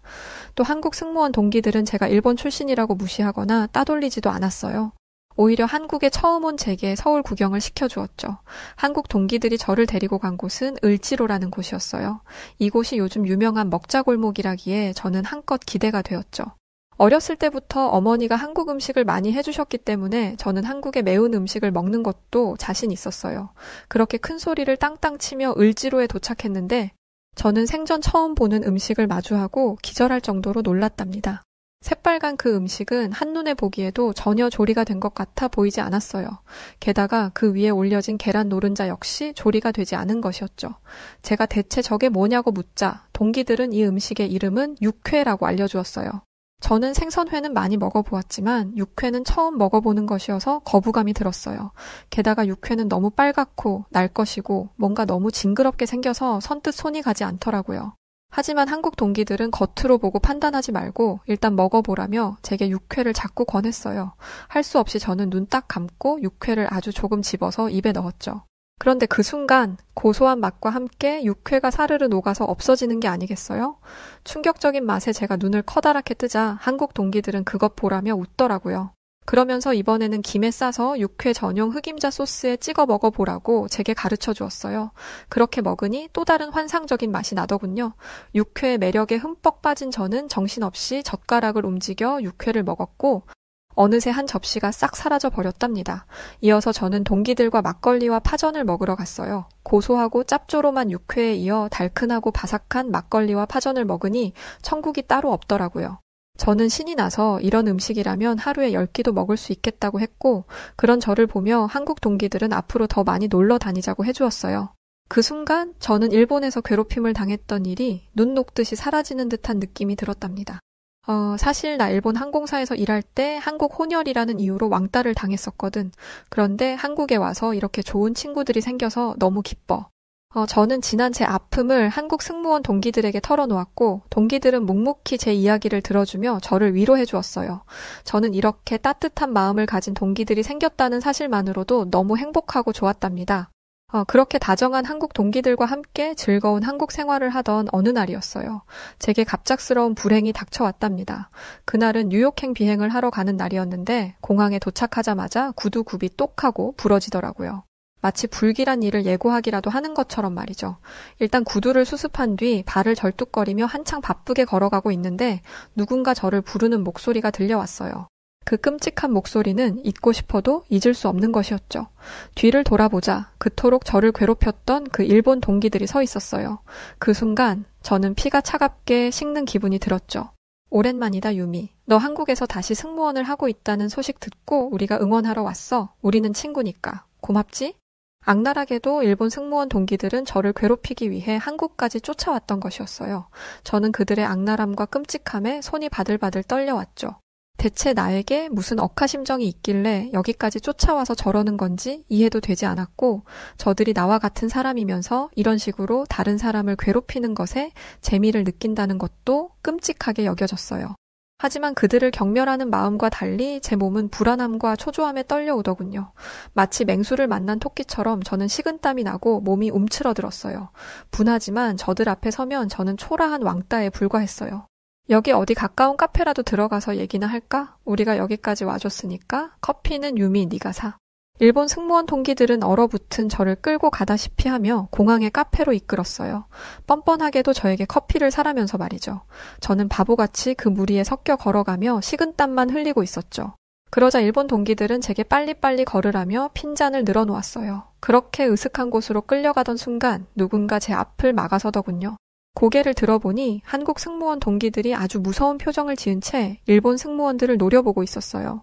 일본 승무원들보다 월등하게 키가 큰 한국 승무원들은 일본 승무원들을 싸늘한 시선으로 내려다보며 이렇게 물었죠. 당신들 일본인 같은데 지금 우리 유미한테 뭐 하는 짓이야? 그러자 일본 승무원들은 바가야로라고 말하며 한국 승무원을 비웃었고 그 순간 한국 승무원 동료가 그 일본 승무원의 머리채를 확 잡아당겨버렸어요. 한국인에 비해 키도 작고 몸집도 왜소한 일본 승무원은 이거 놓으라고 소리치며 버둥거리기만 할 뿐 그 소나기에서 벗어날 수 없었죠. 감히 일본인들이 한국 땅에 와서 무슨 상스러운 짓거리야? 좋게 말할 때 당장 너네 나라로 꺼져. 일본 승무원들은 자신들보다 키도 크고 얼굴도 예쁜 한국 승무원들에게 압도당해버렸고 그 길로 꽁지가 빠지게 도망쳐버렸답니다. 허겁지겁 정신없이 도망치는 그들의 모습을 보며 어찌나 통쾌하던지요. 저는 새삼 감동을 받아 한국 승무원 동기들을 바라보았는데 동기들은 그 순간에도 제 걱정을 하더군요. 제게 혹시 어디 다친 곳은 없는지 물으며 저를 살뜰하게 챙겨주는 한국 동기들을 보며 저는 다시 한번 한국인의 정과 의리를 느꼈답니다. 정말이지 힘들고 어려울 때 누군가 내 편을 들어주고 곁에 있어준다는 것이 얼마나 고마운 것인지. 그때 제가 느낀 감동이 얼마나 컸는지 한국 동기들은 아마 모를 거예요. 만약 제가 한국에 오지 않았다면 아마 저는 지금 이렇게 행복하지 못했겠죠. 제게 따스한 정을 느끼게 해주고 제 상처를 치유해준 한국에게 다시 한번 깊은 감사의 인사를 전합니다. 저는 앞으로 한국에서 승무원으로 열심히 일하며 한국에서 받은 은혜를 갚아 나가도록 하겠습니다. 네, 오늘 사연은 여기까지입니다. 아니 우월하다는 것이 죄가 되겠나요? 참 못된 동기들을 만나서 고생을 많이 하셨네요. 이제라도 한국에서 한국인 동기들과 행복하게 보내고 있다니 참 다행입니다. 사연 보내주신 아키야마 유미씨 너무 감사드리고요. 자, 오늘 사연 어떻게 들으셨나요? 오늘 사연이 재미있으셨다면 구독과 좋아요, 알림 설정 부탁드리고요. 그럼 지금까지 사연을 전해드리는 여우튜브 송은지였습니다. 끝까지 시청해주신 모든 분들 고맙습니다. 더 좋은 영상으로 찾아뵐게요. 감사합니다. 당신만의 여우튜브